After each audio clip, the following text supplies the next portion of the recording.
जय हिंद बच्चों, स्वागत है आपका दक्षिणा ई क्लासरूम में। हम ग्रेविटेशन पढ़ रहे हैं और अभी तक हमने ग्रेविटेशन के 4 लेक्चर्स कंप्लीट कर लिए। आज हम डिस्कस करेंगे ग्रेविटेशन का लेक्चर 5। ग्रेविटेशन के लेक्चर 5 में हम जो केप्लर्स के फेमस लॉ हैं उनके बारे में चर्चा करेंगे, फिर उसके से रिलेटेड कुछ सवाल हम करेंगे, बाइनरी स्टार सिस्टम है उसको हम पढ़ेंगे। तो आज के लेक्चर में जो एक्चुअल में जो प्लैनेट्स के रिगार्डिंग जो भी आपके पास ग्रेविटेशन है उसके बारे में हम चर्चा करेंगे और आज की थ्योरी हम खत्म कर लेंगे।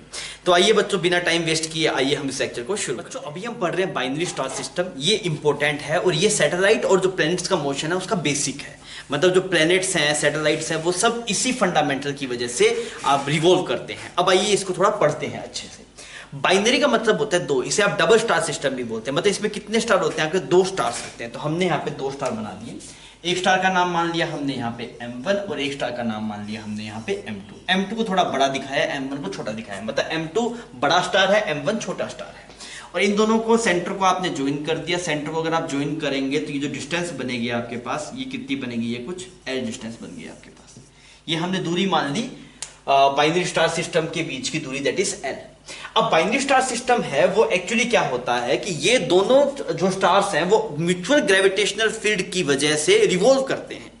अगर आपने इनको ऐसे छोड़ दिया तो क्या होगा? ये पास पास आएंगे, टकरा जाएंगे। तो हम क्या करते हैं, हम इनको रिवॉल्व, ये एक्चुअली बाइनरी स्टार सिस्टम में क्या होता है, ये रिवॉल्व करना शुरू कर देते हैं ताकि ये सेपरेशन इनके बीच में सेम बना रहता है। जैसे कि आपको अगर आइडिया होगा, आप देखिए सन है वहां पे, यहाँ पे अर्थ है। सन अर्थ को अट्रैक्ट कर रहा है पर अर्थ सन के पास जाती नहीं है, उस फोर्स को सेंट्रीपिटल फोर्स बना के रिवॉल्व करवाती रहती है। सेम ऐसे ही बाइनरी स्टार सिस्टम में होता है। क्लियर? सबसे पहली बात आप ये समझिए, बाइनरी स्टार सिस्टम किसके अबाउट मूव करता है? सेंटर ऑफ मास के अबाउट मूव करता है। क्या binary star system moves around centre of mass of system. इस सिस्टम के सेंटर ऑफ मास के about binary star system move करता है, या फिर आप बाइनरी स्टार्स बोल सकते हैं। Binary stars moves around centre of mass of the system. Clear है ये बात? तो हमने सबसे पहले सेंटर ऑफ मास आइडेंटिफाई किया। सेंटर ऑफ मास निकालना जानते हैं? हाँ, वो भारी मास की तरफ होता है, हैवी मास की तरफ। तो ये वाला पॉइंट आपने मान लिया सेंटर ऑफ मास। अच्छा, इसकी ये वाली दूरी का नाम क्या रखा आपने? R2 रखा। और इस वाली दूरी का नाम क्या रखा बच्चों? R1 रखा। आपने सेंटर ऑफ मास से पढ़ा होगा, जब ऐसे 2 मासेस होते हैं तो R1 R2 कैसे निकालते हैं? तो इनवर्स रेशियो में जाता है। तो R2 की वैल्यू बच्चों आपके पास आएगी M1 divide by M1 plus M2 multiply separation between the stars. तो इतना आ गया। अगर आप बच्चों R1 निकालें तो R1 कितना है आपके पास? M2L divide by M1 plus M2। इतना सही, इसमें कोई दिक्कत नहीं। ठीक, अब हमने देखा यार फोर्सेस कैसे कैसे लग रहे हैं। तो ये वाला स्टार इसको इधर खींच रहा है F फोर्स से, और ये वाला स्टार इसको इधर खींच रहा है F फोर्स से। अब होगा क्या? ये दोनों अपने अपने ऑर्बिट में रिवॉल्व करेंगे। ये कितनी रेडियस में रिवॉल्व करेगा? ये R2 में रिवॉल्व करेगा। ऐसे R2 में रिवॉल्व करवा दिया। और ये किस में रिवॉल्व करेगा बच्चों? ये R1 में रिवॉल्व करेगा। R1 रेडियस कितनी बड़ी है? इतनी बड़ी। ये ऐसे R1 में रिवॉल्व करेगा। मेरी बात समझ में आ रही है? कैसा दिखेगा आपको? देखिए आप ये मान लीजिए कि यहाँ पे यहाँ पे इस वाले कोने पे M1 मास है, इस वाले कोने पे M2 मास है। ये सिस्टम का सेंटर ऑफ मास है जहां पे मैंने इसको होल्ड कर रखा है। तो कैसे रोटेट करेगा? ये ऐसे रोटेट करेगा, ये ऐसे ऐसे रोटेट करेगा, ये ऐसे। मेरी बात समझ आ रही है? ऐसे ऐसे रोटेट करेगा। समझ में आ रही है बात? ऐसे ऐसे रोटेट करेगा। इसका मतलब क्या? देखिए ये जो घूम रहा है वो तो घूम रहा है R1 रेडियस में। ये बड़े वाला है क्या इधर? ठीक है, इसको ऐसे घुमाते हैं। ये घूम रहा है R1 में, ये वाला M1। और ये M2 किस में घूम रहा है बच्चों? R2 में। ये R1 है, ये R2 है। तो R1 R2 में दोनों घूम रहे हैं, सर्कुलर मोशन कर रहे हैं। क्लियर? और दोनों का जो ओमेगा है वो सेम है। देखिए अगर ये यहाँ पे 180 डिग्री चला, मतलब ये इसने क्या, इसने क्वार्टर सर्कल कंप्लीट किया आपके पास, तो इसने भी क्वार्टर कर लिया। यहाँ पे आ जाएगा तब दोनों का आपके पास में हाफ सर्कल कंप्लीट हो जाएगा। पूरा घूम के आएंगे, दोनों का एक साथ फुल सर्कल कंप्लीट होगा।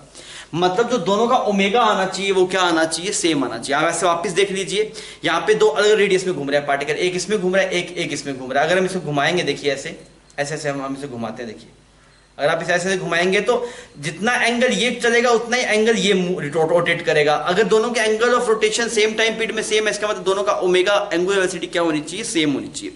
तो आइए हम यहाँ पे निकाल के देखते हैं ये चीज सेम आ रही है कि नहीं आ रही। तो इसमें जो पॉइंट है वो हम लिख लेते हैं। Binary star system move around the centre of mass of the system. सही बात है, ये बाइनरी स्टार सिस्टम के सेंटर ऑफ मास के अबाउट रोटेट करता है।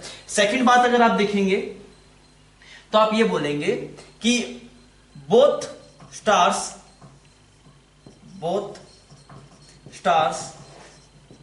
move in different radius in circular path, circular path. Third point मैंने लिखा कि angular velocity of both star is same. दोनों स्टार की जो एंगुलर वेलोसिटी है वो सेम आएगी। मैं आपको निकाल के दिखाता हूं।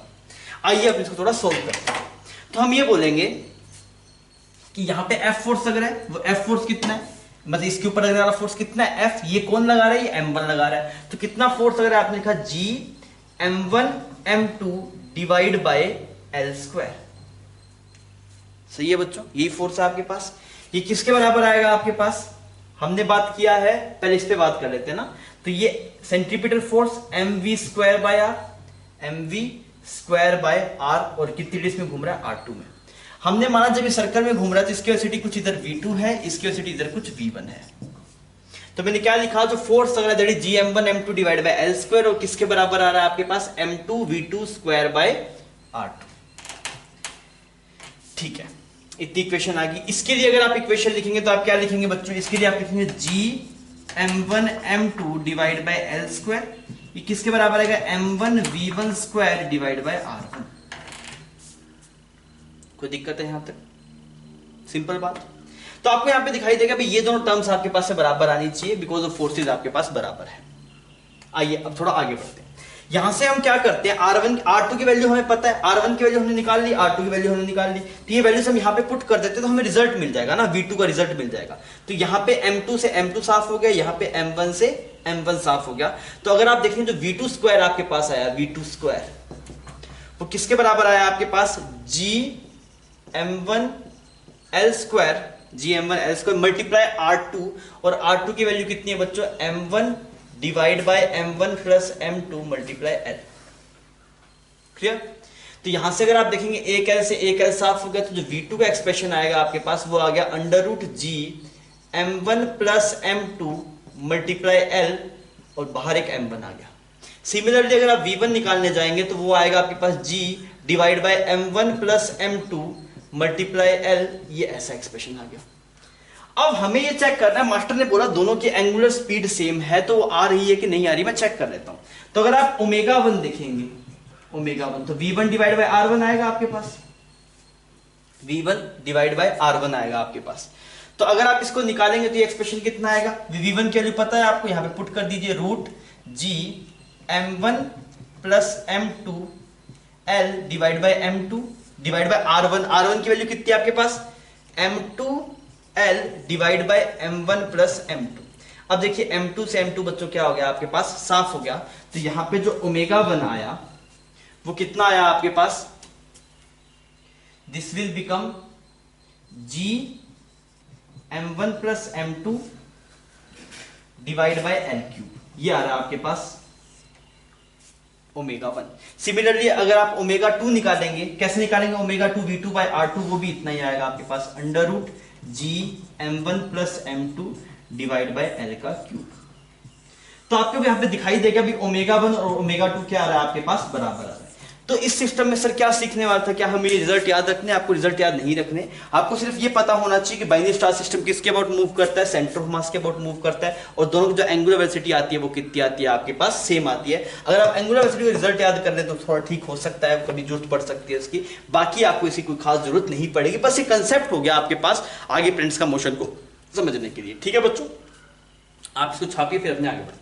अभी हम शुरू करेंगे ऑर्बिट्स में, मतलब जो आपके पास में प्लैनेट्स होते हैं, सैटेलाइट होंगे, उनके मोशन के बारे में और डेप्थ में हम चलेंगे। तो अभी हम शुरू करें motion of planets and satellite. थोड़ा बहुत आइडिया हम ले चुके हैं, सैटेलाइट का सर्कुलर ऑर्बिट हम पढ़ चुके थे। अभी आइए, अभी हम कैप्टर्स फ्लो की बात करनी है और कई चीजें हैं। अभी हम चैप्टर के लास्ट में है, चैप्टर दम तोड़ रहा है, चैप्टर ज्यादा नहीं बचा। देखिए इस चीज को जब हम पढ़ रहे हैं तो हम दो एजप्शन लेके चल रहे हैं। पहले मैंने वो दो एजप्शन आपको बताए हैं। अजप्शन क्या क्या है मैं बताता हूं। सबसे पहला अजप्शन तो ये है, जैसे मान लीजिए हम क्या मान रहे हैं, हम दो चीज जो जैसे सन के अराउंड अर्थ रिवॉल्व कर रही है, तो जो आपके पास सन होगा वो क्या रहता है, सेंट्रल बॉडी। वो क्या कहता है, सेंट्रल बॉडी। सेंट्रल बॉडी समझ में आ गया, जिसके अराउंड दूसरी बॉडी रिवॉल्व कर रही है। तो जो सेंटर पे पड़ा है उसका नाम क्या है बच्चों, सेंट्रल बॉडी। और जो बॉडी रिवॉल्व कर रही है उसका नाम क्या है, ऑर्बिटिंग बॉडी। क्लियर। सबसे पहले हमने ये एजप्शन माना है कि जब आपके पास में एक सेंट्रल बॉडी है, एक ऑर्बिटिंग बॉडी है, तो एक्चुअल में तो क्या हमने माना अगर सन के अराउंड अर्थ घूम रहा है तो सिर्फ जो ग्रेविटेशनल फोर्स है वो अर्थ पे सिर्फ सन का तो नहीं लग रहा होगा, मून का भी लग रहा होगा, जुपिटर का भी लग रहा होगा और बहुत सारे प्लैनेट्स होंगे उनका भी लग रहा होगा, क्योंकि स्पेस में तो अगर आप देखेंगे तो बहुत सारे प्लैनेट्स हैं ना आपके पास में। तो अगर आप अर्थ के ऊपर देख रहे हैं, आपने सेंट्रल बॉडी ली है और ऑर्बिटिंग बॉडी ली है, तो हम सिर्फ यही कंसीडर करते हैं कि जब आपने सेंट्रल और ऑर्बिटिंग बॉडी ली है तो आपको इन्हीं दोनों का अट्रैक्टिव फोर्स लेना है, बाकी सबको इग्नोर करना है।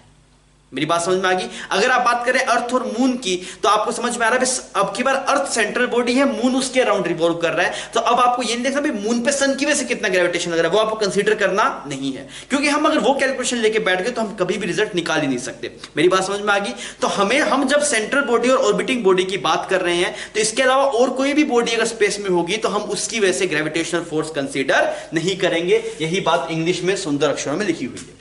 हमने बोला we consider the gravitational force only between, है ना, ये between orbiting body and central body. We are consider gravitational force only between orbiting body और सेंट्रल बॉडी। हम सिर्फ ऑर्बिटिंग बॉडी और सेंट्रल बॉडी के बीच में ग्रेविटेशनल फोर्स कंसीडर करेंगे। We are ignoring gravitational force due to other bodies. कोई other body space में है तो हम उसको कंसीडर कर रहे नहीं है, उसको तब कंसीडर करेंगे जब या तो सेंट्रल बॉडी हो या फिर ऑर्बिटिंग बॉडी हो। क्लियर? ठीक। इसके बाद में सेकंड जो एजम्पशन है उसको समझने के लिए आप ये बताइए, आपको बाइनरी स्टार सिस्टम याद है?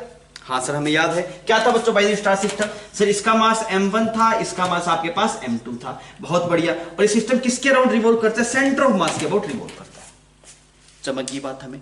पर यार मेरा डाउट ये है कि अगर मान लीजिए m1 बहुत भारी हो, जो m1 है वो बहुत भारी हो, सेंटर ऑफ मास और पास आ जाएगा।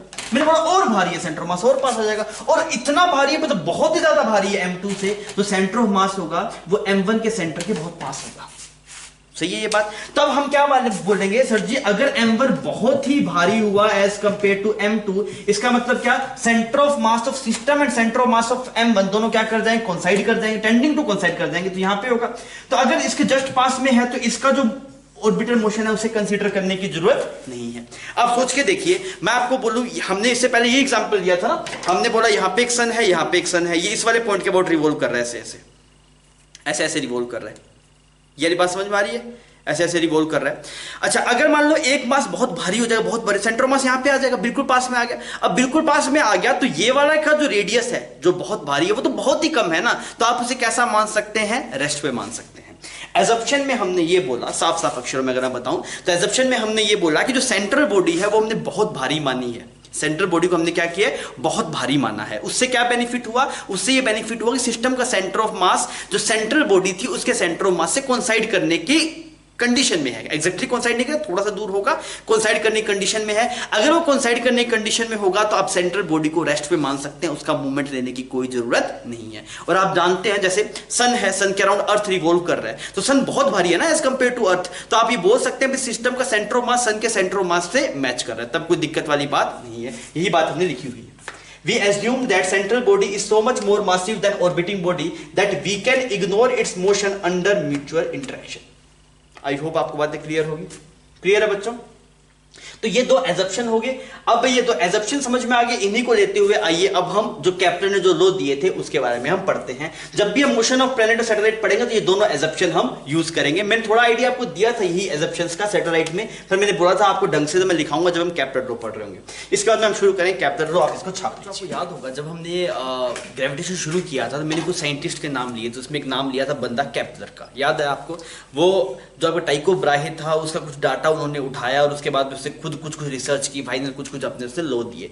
तो केप्लर ने टोटल 3 लॉ दिए थे, 3 लॉ दिए थे आपको, और ये 3 लॉ इस ग्रेविटेशन में मोस्ट इंपॉर्टेंट पार्ट में से हैं, क्योंकि यही अपने आप में इसको यूनिक बनाते हैं। बाकी जो पोटेंशियल एनर्जी ये सब टर्म आपको और चैप्टर से मिल सकती है, पर केप्लर के लॉ सिर्फ और सिर्फ ग्रेविटेशन में है। तो केप्लर के लॉ से सवाल आने के चांसेस रहते हैं। ज्यादा इंपॉर्टेंट आपके पास second law, third law. First law आपको बेसिक सी बात बताता है, वो अपने समझते हैं। इसको बोलते हम पढ़ रहे हैं अभी, केप्लर ने 3 लॉ दिए थे, सबसे पहले पहला लॉ पढ़ रहे हैं, उसे बोलते हैं केप्लर फर्स्ट लॉ, ठीक है। और इसका जो दूसरा नाम है उसे बोलते हैं law of orbit, law of orbit. ये उसने केप्लर ने ये बताया कि जो प्लैनेट्स है वो कैसे ऑर्बिट में रिवॉल्व करते हैं, उसके बारे में सबसे पहले केप्लर ने बताया। जबकि सबसे पहले जब रिसर्च चली तब तो यही मेजर पॉइंट था सोचने के लिए कि भाई कौन रिवॉल्व कौन करता है, अर्थ रिवॉल्व करती है, सन रिवॉल्व करती है। पर केप्लर उससे आगे बढ़ा, उसे जाके उसने ये बताया भी सन तो मतलब सेंटर पे रहता ही रहता है, सन के अराउंड ही जो बॉडीज है वो मूव करती है आपके पास में, पर उसने ये भी बताया कि कैसे ऑर्बिट में मूव करते हैं। ये सब बातें भी केप्लर ने ढूंढ ली थी। पर दिक्कत दिक्कत ये थी केपलर के पास में ऐसा क्यों होता है, क्यों का जवाब नहीं था, ऐसा होता है ये उसे पता था। तो उसके बाद में क्या हुआ, आइजैक न्यूटन आए। आइजैक न्यूटन काफी टाइम तक केपलर की बातें ठीक थी, पता थी, पर उनको प्रूफ नहीं था। फिर न्यूटन आया, न्यूटन ने कैलकुलेशन करके दिखाया कि भाई साहब केपलर ने जो बोला वो बिल्कुल सही है, उसे मैथमेटिकली ड्राइव कर सकते हैं। तो अभी एक्चुअली आप देखते, अगर न्यूटन कुछ बताता तो वो लॉ नहीं होता, वो आपके से थ्योरम टाइप में होता, बिकॉज उसको प्रूव किया जा चुका था बाद में। पर स्टार्टिंग में जब केपलर ने बताया था तब ये लॉ की तरह थे। लॉ मतलब एक ऐसी चीज जिसको आप ड्राइव ना कर पाए, तो पर अभी आप इन सभी रिजल्ट्स को ड्राइव कर सकते हैं। तो अभी एक्चुअल में लॉ नहीं है, पर केपलर के नाम से फेमस है, इस वजह से इनको लॉ बोलते हैं। क्लियर? ऐसा नहीं है कि अभी अपने पास का एक्सप्लेनेशन नहीं है, जो मैं आपको बताऊंगा सबका एक्सप्लेनेशन मेरे पास है। वो किसने दिया है? न्यूटन ने दिया है। आइए बात को समझते हैं। केपलर ने सबसे पहले ये बोला कि सभी के जितने प्लैनेट्स हैं आपके पास में, स्पेस में जितने प्लैनेट्स हैं, वो सब सन के अराउंड रिवॉल्व करते हैं। जितने प्लैनेट है सब किसके अराउंड रिवॉल्व करते हैं? सन के अराउंड। ये भी अपने आप में बड़ी बात थी, आज बड़ी बात नहीं है, पर उस टाइम में बड़ी बात थी जब दुनिया इस बात से लड़ रही थी कि भाई सन के अराउंड रिवॉल्व करती है, अर्थ के अराउंड रिवॉल्व करती है। तो केपलर ने क्लियर बताया कि नहीं, सन के अराउंड बाकी प्लैनेट्स रिवॉल्व करते हैं। और कैसे पाथ में रिवॉल्व करते हैं बच्चों? That is elliptical path. Circular path में नहीं रिवॉल्व करते। कैसे पाथ में रिवॉल्व करते हैं? Elliptical path. ये उसका स्टेटमेंट था। तो स्टेटमेंट आपके सामने है, उसमें लिखा हुआ all planets move in elliptical orbit having sun at one of their focus. तो उसने ये बोला कि वो इलिप्टिकल पाथ में रिवॉल्व करते हैं प्लैनेट्स, और सन कहां पे होता है? उसके एक फोकस पे होता है। जैसे कि आप एग्जांपल के लिए देखिए, मान लीजिए यहां पे ऐसे इलिप्टिकल पाथ है, ऐसे ये इलिप्टिकल पाथ है। क्लियर है बच्चों ये इलिप्टिकल पाथ? ठीक है। तो सन कहां पे होगा? एक फोकस पे होगा। आपको पता होगा इलिप्स के दो फोकस होते हैं, इलिप्स के दो फोकस होते हैं। यहां पे ऐसे, इसको बोलते हैं सेमी माइनर एक्सिस। ये तो हो गया पूरा माइनर एक्सिस, ये हो गया आपके मेजर एक्सिस। इसका नाम क्या होता है बच्चों? Minor axis. थोड़ा डायग्राम अच्छा बनाता हूं मैं। क्लियर? तो इसका जो नाम है आपके पास है वो क्या है? Major axis. और इसका जो नाम है बच्चों वो क्या है आपके पास? Minor axis. क्लियर? यहां पे फोकस होता है, एक फोकस यहां पे होता है, एक फोकस यहां पे होता है। तो सन किसी एक फोकस पे रहता है, हमने सन को इस फोकस पे रख दिया। और जो प्लैनेट्स हैं वो कैसे पाथ में रिवॉल्व कर रहे हैं आपके पास में? ऐसे ऐसे पाथ में रिवॉल्व कर रहे हैं। और ये कैसा पाथ है बच्चों आपके पास? Elliptical path. क्लियर? तो आपको अगर इलिप्स समझना है तो आपको तीन बातें जाननी चाहिए। एक तो सेमी मेजर एक्सिस, इसको नोट करते हैं ए से। ये क्या होता है? इस वाले डिस्टेंस को आप, ये जो डिस्टेंस है ना आपके पास, इसको बोलते हैं A. This is semi major axis. This part semi major axis मतलब मेजर का आधा, और इस पूरे को क्या बोलते हैं? Major axis. Clear? Second term है एक्सेंट्रिसिटी। एक्सेंट्रिसिटी क्या बताता है आपको? जैसे इस पहले माइनर एक्सिस की बात करते हैं, इसको बोलते हैं मेजर एक्सिस, इसको बोलते हैं माइनर एक्सिस। आधे को बोलेंगे सेमी मेजर एक्सिस, इसको बोलेंगे सेमी माइनर एक्सिस। इसको बी से डिनोट किया जाता है। ठीक? और इस ए और बी में जो रिलेशन होता है वो आपको किसके थ्रू मिलता है? एक्सेंट्रिसिटी के थ्रू मिलता है। एक्सेंट्रिसिटी का ये रिलेशन होता है, E square is equal to 1 minus B square divide by A square. ये रिलेशन है एक्सेंट्रिसिटी का। ये गणित में आप लोग पढ़ते हैं, अगर गणित में आपने नहीं पढ़ा है तो आप ये बात जान लीजिए कि एक्सेंट्रिसिटी का रिलेशन ये होता है। इसकी कम जरूरत पड़ेगी, ज्यादा जरूरत नहीं पड़ेगी। और सेमी माइनर एक्सिस को बच्चों किससे डिनोट करते हैं? बी से डिनोट करते हैं। इतनी बात समझ में आ गई? इसमें सेमी, आपको मेजर एक्सिस पता होना चाहिए, माइनर एक्सिस पता होना चाहिए, सेमी मेजर एक्सिस पता होना चाहिए, सेमी माइनर एक्सिस पता होना चाहिए, और एक्सेंट्रिसिटी पता होनी चाहिए। अब जो ये जो डिस्टेंस आती है इलिप्स में, ये डिस्टेंस ये आती है ए। ये डिस्टेंस क्या आती है बच्चों आपके पास? ए। मेरी बात समझ में आ गई? ठीक। अब प्लैनेट्स कहां, कौन से ऑर्बिट में रिवॉल्व कर रहा है? ऐसे ऐसे रिवॉल्व कर रहा है। तो अगर आप पूछूं सन से प्लैनेट की दूरी मैक्सिमम कब थी? सन से प्लैनेट की दूरी मैक्सिमम कब थी? यहां पे थी। तो इस वाले पॉइंट का नाम मान लेते हैं ए। और अगर मैं पूछूं सन से प्लैनेट की दूरी सबसे कम कब थी? तो वो ये वाले, इस वाले पॉइंट का नाम क्या मान लेते हैं? पी। इनके नाम भी है, स्टैंडर्ड नाम भी है। इसको तो बोलते हैं एपीहीलियन। क्या क्या बोलते हैं बच्चों इसको? एपीहीलियन। मैं स्पेलिंग बता दूं, स्पेलिंग थोड़ी सी मैं डाउट में हो सकता हूं इसकी। This is APHELION, एपीहीलियन। और इसको बोलते हैं पेरीहीलियन। क्या बोलते हैं बच्चों इसको? पेरीहीलियन। समझ में आ गया? ये जो पॉइंट सबसे दूर है उसका नाम क्या है? एपीहीलियन। जो सबसे पास है उसका नाम क्या है? पेरीहीलियन। याद करने का तरीका मैं बता दूं ताकि आप कंफ्यूज ना हो। पी मतलब पास, पी मतलब पास, तो पास वाले पॉइंट का नाम क्या है? पेरीहीलियन। और फिर दूसरे वाले का नाम दूर, मतलब वो डी से नहीं है, वो बात अलग है। मैं बता रहा हूं कि पी से आप समझ लेंगे पास वाले पॉइंट की बात हो रही है। वो कैसा पॉइंट है आपके पास? पेरीहीलियन। और जो दूर वाला पॉइंट है उसका नाम क्या हो गया आपके पास? एपीहीलियन। ठीक है जी, बात समझ में आ गई। अगर आप बात करेंगे distance of aphelion from sun, distance of aphelion, aphelion कहां से? From sun. तो बच्चों कितनी डिस्टेंस है आपके पास? तो आप बोलेंगे सर इतनी दूरी है, इतनी दूरी। तो ये डिस्टेंस कितनी है आपके पास? ए। ये डिस्टेंस कितनी है a और ये वाली कितनी है a, तो कितना बन गया आपके पास a प्लस a। ठीक, फिर अगर आप बात करें distance of perihelion point, distance of perihelion, perihelion कितना आएगा, ये है डिस्टेंस ऑफ पेरीहिलियन, कहां से, फ्रॉम सन से, फ्रॉम सन। अब देखना कैसे निकालेंगे, हमें ये डिस्टेंस चाहिए, ये पूरी डिस्टेंस कितनी है a, तो ये कितनी हो जाएगी आपके पास a माइनस ए। मेरी बात समझ में आ गई, क्लियर है ये बात, इतना गणित क्लियर है, कोई इसमें उलझन नहीं है आपको, ठीक है। अब देखिए ये जो, पर सर हमने जो इससे पहले पढ़ा सैटेलाइट वेटेड मोशन, वो तो आपने सर्कुलर पढ़ा दिया, अभी आप इलिप्टिकल बता रहे हैं, सर्कुलर क्यों पढ़ाया? एक्चुअली इसकी एक्सेंट्रिसिटी होती है ना, वो बहुत कम होती है। अगर आप देखें जो प्लैनेट्स की जो एक्सेंट्रिसिटी होती है वो क्या होती है आपके पास में, बहुत ही कम होती है। और अगर आपके पास में आप बात करें फॉर सर्कल की वैल्यू कितनी होगी, फॉर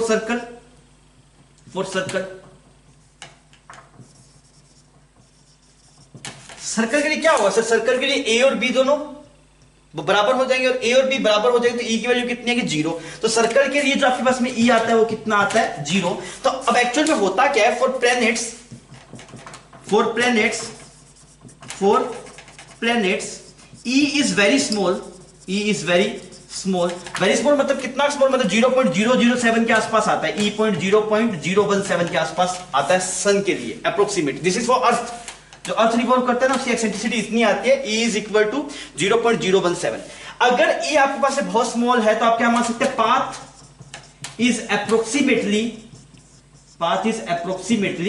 कैसा आपके पास, सर्कुलर आता है। मेरी बात समझ में आ रही है कि आपको अगर आप देखेंगे ना ढंग से, तो इसकी ये डिस्टेंस सन अप्रोक्सीमेट यहीं पे रहता है, थोड़ा सा इधर, मतलब अगर E की वैल्यू जितनी कम होगी उतना ही पाथ इलिप्स से सर्कुलर की तरफ मूव करेगा। तो हम ये बोलते हैं जब आपके पास में आप प्लैनेट्स के और इनके सैटेलाइट के मोशन की बात करते हैं तो इन सब के जो ई की वैल्यू रहती है वो बहुत कम रहती है, और अगर आपके पास ई की वैल्यू बहुत कम रहेगी बच्चों, तो ये आपको पाथ है वो कैसा दिखाई देगा, सर्कुलर दिखाई देगा। क्लियर है, ये आपके पास में कैप्टर का फर्स्ट लो था, आप इसको छापिए फिर अपने आगे बढ़ते हैं। तो आपने इसको छाप लिया होगा आई होप। अभी हम बात करते हैं, सर आपने जब इसको स्टार्ट किया तब हमने ये बताया आपको कि केपलर के लो पहले लो थे, अभी वो लो नहीं है, अभी न्यूटन ने उनको एक्सप्लेन किया। तो फर्स्ट लो को कैसे एक्सप्लेन किया मैं उसके बारे में आपको बताता हूं। आपने इधर छाप लिया, अपने इसको बिठा देते हैं थोड़ा।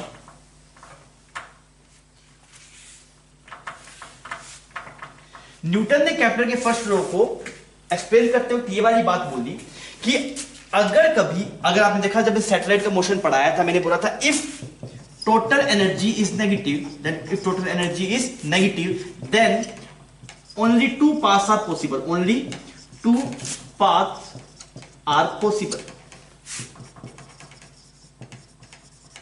ऐसे लिखते हैं, when total energy is negative then system is bounded, system आपके पास में बाउंडेड होगा, and only two paths are possible. कौन कौन से वो दो पाथ आपके पास, कौन कौन से ऑर्बिट्स पॉसिबल है, या फिर टू ऑर्बिट्स आर पॉसिबल भी लिख सकते हैं, टू ऑर्बिट्स आर पॉसिबल। कौन कौन से बच्चों, एक तो सर्कल पॉसिबल है आपके पास में, और सेकंड कौन सा पॉसिबल है, इलिप्स पॉसिबल है। ये मैंने आपको पहले ही बताया था। इसकी कैलकुलेशन आप मैथमेटिकली उसने की थी, आप मतलब इसकी मैथमेटिकल कैलकुलेशन की जा सकती है कि आप कोई भी एक बाउंडेड सिस्टम लीजिए जिसमें टोटल एनर्जी नेगेटिव हो, आप ग्रेविटेशन के हिसाब से आप पाथ की इक्वेशन निकालिए, पाथ की इक्वेशन या सर्कल आएगी या फिर इलिप्स आएगी, इसके अलावा कोई पाथ नहीं आता। अगर आपके पास में टोटल एनर्जी पॉजिटिव हो जाएगी तो सिस्टम बाउंडेड नहीं होगा, सिस्टम ओपन हो जाएगा। If total energy is positive या फिर if total energy is 0 then system कैसा है आपके पास, देन सिस्टम इज ओपन। और पाथ कैसा आएगा आपके पास, पाथ आएगा पैराबोला। पाथ कैसा आएगा बच्चों, पैराबोला। और फिर मैंने एक और बात ही बताई थी, if total energy is positive then system will be open, और पाथ कैसा आएगा आपके पास, हाइपरबोला। तो ये सब उसने मैथमेटिकल कैलकुलेशन करके न्यूटन ने एक्सप्लेन कर दिया था कि ये जो केपलर ने बोली वो बात सही है, मैं इसको मैथमेटिकली एक्सप्लेन कर सकता हूं। तो न्यूटन ने इसको मैथमेटिकली एक्सप्लेन किया तो ये बातें निकल के आई थी, तो न्यूटन से ये बात प्रूव हो गई। तो बच्चों हमने केपलर का फर्स्ट लॉ खत्म कर लिया, आप इसको छाप लीजिए, फिर हम बढ़ते हैं केपलर के सेकंड लॉ पे। अब हम पढ़ेंगे केपलर का सेकंड लॉ, जो अपने आप में मोस्ट इंपोर्टेंट। केपलर का सेकंड लॉ और थर्ड लॉ से सवाल आते हैं। फर्स्ट लॉ तो सिंपल सा था, उसमें सिर्फ ये बताया कि भाई ऑर्बिट्स कैसे होते हैं। केपलर का नाम लिखा केपलर सेकंड लॉ, इसका दूसरा नाम है लॉ ऑफ एरिया भी इसे बोलते हैं। इसने क्या, इसका ऑब्जर्वेशन था बंदे का, वो बहुत सही ऑब्जर्वेशन था। उसने क्या बताया वो चीज आपके लिए अजीब हो गया, आपने कभी ऐसा नहीं सुना होगा। उसने ये बोला कि वो बात ठीक है, केपलर का फर्स्ट लॉ हमने पहले देख लिया, हमने ये देखा भाई साहब ऐसा इलिप्टिकल पाथ था, ठीक है सर जी, यहां पे ऐसे ये सन था, एक फोकस पे क्या है आपके पास में सन है, और यहां पे ऐसे प्लैनेट रिवॉल्व कर रहा है, ऐसे मान लीजिए यहां पे कोई पॉइंट पे ऐसे प्लैनेट है वो आगे रिवॉल्व करता जा रहा है। उसने बोला a line joining any planet to the sun, the line joining any planet to the sun swept equal area in equal interval of time. Line पढ़ दीजिए पहले क्या लिखा हुआ है, a line joining any planet to sun sweep up swept equal area in equal interval of time. इसका मतलब क्या था, अगर आप प्लैनेट से, जैसे यहां पे प्लैनेट है आपके पास में, इस प्लैनेट से सन को ज्वाइन कर दिया आपने ऐसे, क्लियर। अब सुनो ये क्या होगा, जैसे जैसे ये पॉइंट ऐसे यहां पे पहुंचेगा तो ये वाला ये लाइन ऐसी हो जाएगी, ये यहां पे पहुंच जाएगा ऐसे। तो इस लाइन ने जो एरिया कवर किया वो एरिया पहले देखते हैं। मान लो ये वाला यहां से यहां पहुंच गया, ये जो प्लैनेट था आपके पास में यहां से यहां पहुंच गया, तो इतने टाइम में इस लाइन ने कितना एरिया कवर किया, तो यहां से शुरू हुआ तो आप देखें फाइनल कुछ ऐसे पहुंच गया, तो इसके बीच में ये लाइन कितना एरिया कवर करके पूरे में से, केवल लाइन की बात करो, फिर लाइन की लेंथ बढ़ेगी बढ़ेगी बढ़ेगी बढ़ेगी ऐसे, तो जो इसने एरिया स्वेप्ट आउट किया वो इतना एरिया स्वेप्ट आउट किया। जब ये यहां से यहां पे गया ना आपके पास में, इस वाले पॉइंट से लेके इस वाले पॉइंट तक, तो इतना एरिया स्वेप्ट कर दिया इसने। एरिया स्वेप्ट समझ में आ रहा है, ये जो लाइन है, ये जो लाइन है जो इसको ज्वाइन कर रहे हैं वो कितना एरिया स्वेप्ट करेगी, मतलब कितना एरिया के ऊपर चल जाएगी ये। तो देखिए पहले अगर ये यहां से लेके यहां पहुंचता तो इतना एरिया चलता, यहां से यहां पहुंच गया तो इतना एरिया चलेगा। मान लो पूरा सर्कल आ जाएगा, मतलब पूरा घूम के वापस यहीं पे आ गया तो पूरा इलिप्स का एरिया आ जाएगा आपके पास। बच्चों ये बात समझ में आ गई। तो क्या बोला उसने, उसने बोला कि ये जो लाइन है ना ये इक्वल टाइम में इक्वल एरिया स्वेप्ट करती है, इक्वल टाइम में इक्वल एरिया स्वेप्ट करती है। मान लीजिए इसने किसी एक सेकंड के अंदर मान लीजिए कुछ ए एरिया स्वेप्ट करा, तो हर एक सेकंड में ए ही एरिया स्वेप्ट करेगा। हवा लग गई आपको इस बात की। कौन से वाली लाइन, जो इसको ज्वाइन कर रही है, यहां पे जैसे लाइन की लेंथ भी बढ़ती रहेगी, ऐसे बोला लाइन की लेंथ सेम रहेगी, लाइन की लेंथ बढ़ती रहेगी, यहां पे मैक्सिमम फिर घटना शुरू हो जाएगी, पर जो टोटल एरिया स्वेप्ट आउट करेगी वो इक्वल टाइम इंटरवल में इक्वल एरिया स्वेप्ट करती है। अब आप सोच के देखिए, जब ये वाला पॉइंट दूर था, अभी आपके पास में किसके पास ये पॉइंट, इस पॉइंट का नाम क्या, एपीहीलियन पे था। जब आपके पास में एपीहीलियन पे है तब क्या वो थोड़ा सा यहां से लेके यहां तक चलेगा तो ज्यादा एरिया आ जाएगा आपके पास में, बिकॉज ये आर बड़ा है। पर जब ये पेरीहीलियन के पास होगा, जब ये क्या होगा आपके पास में पेरीहीलियन के पास होगा, तब क्या होगा, ये जो डायमेंशन है वो कम होगी। तो अब की बार अगर आप देख रहे थे किसी टी टाइम में उसने इतना यहां से लेके यहां पे चला, किसी टी टाइम में यहां से लेके यहां पे चला, तो यहां पे उसको उतना इक्वल एरिया स्वेप्ट करना है, तो उस टी टाइम में क्या करना पड़ेगा, उसको बराबर एरिया करने के लिए कुछ ऐसा चलना पड़ेगा यहां से लेके यहां तक। बिकॉज अब की बार क्या है, ये लेंथ छोटी है आपके पास में, लेंथ छोटी है तो ज्यादा डिस्टेंस ट्रेवल करना पड़ेगा ताकि एरिया बढ़े। अब की बार ये वाला एरिया, इसका मतलब क्या हुआ, अगर किसी टी टाइम में ये वाला एरिया आपके पास में ए था, इस टी टाइम टी में एरिया स्वेप्ट कितना है आपके पास, एरिया स्वेप्ट कितना है आपके पास, ए नोट है, तो इसी सेम टाइम इंटरवल में यहां पे जो आपके पास में एरिया स्वेप्ट होगा, एरिया स्वेप्ट वो भी कितना होगा बच्चों आपके पास, ए नोट होगा। क्लियर। तो अब आप बता सकते हैं कि वेलोसिटी कहां पे ज्यादा होगी। वेलोसिटी, इस वाले पॉइंट का नाम था एपीहीलियन, इस वाले पॉइंट का नाम था पेरीहीलियन। तो बताइए वेलोसिटी कहां पे, स्पीड कहां पे ज्यादा होगी, यहां पे स्पीड ज्यादा होगी, यहां पे स्पीड ज्यादा होगी।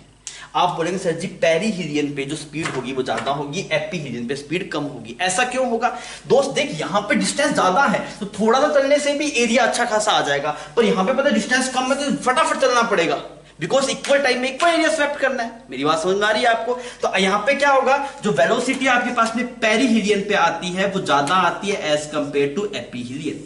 ये किसने बताया, केपलर ने बताया, किसकी हेल्प से, सेकंड जो उसका लॉ था उसकी हेल्प से। ये बात आपको चमक रही है बच्चों। देखिए यहां पे आपका जो डिस्टेंस है वो कम है, अगर आपका डिस्टेंस कम होगा तो ज्यादा चलना पड़ेगा, तेज चलना पड़ेगा, ताकि उतना ही एरिया उतने टाइम में स्वेप्ट कर ले।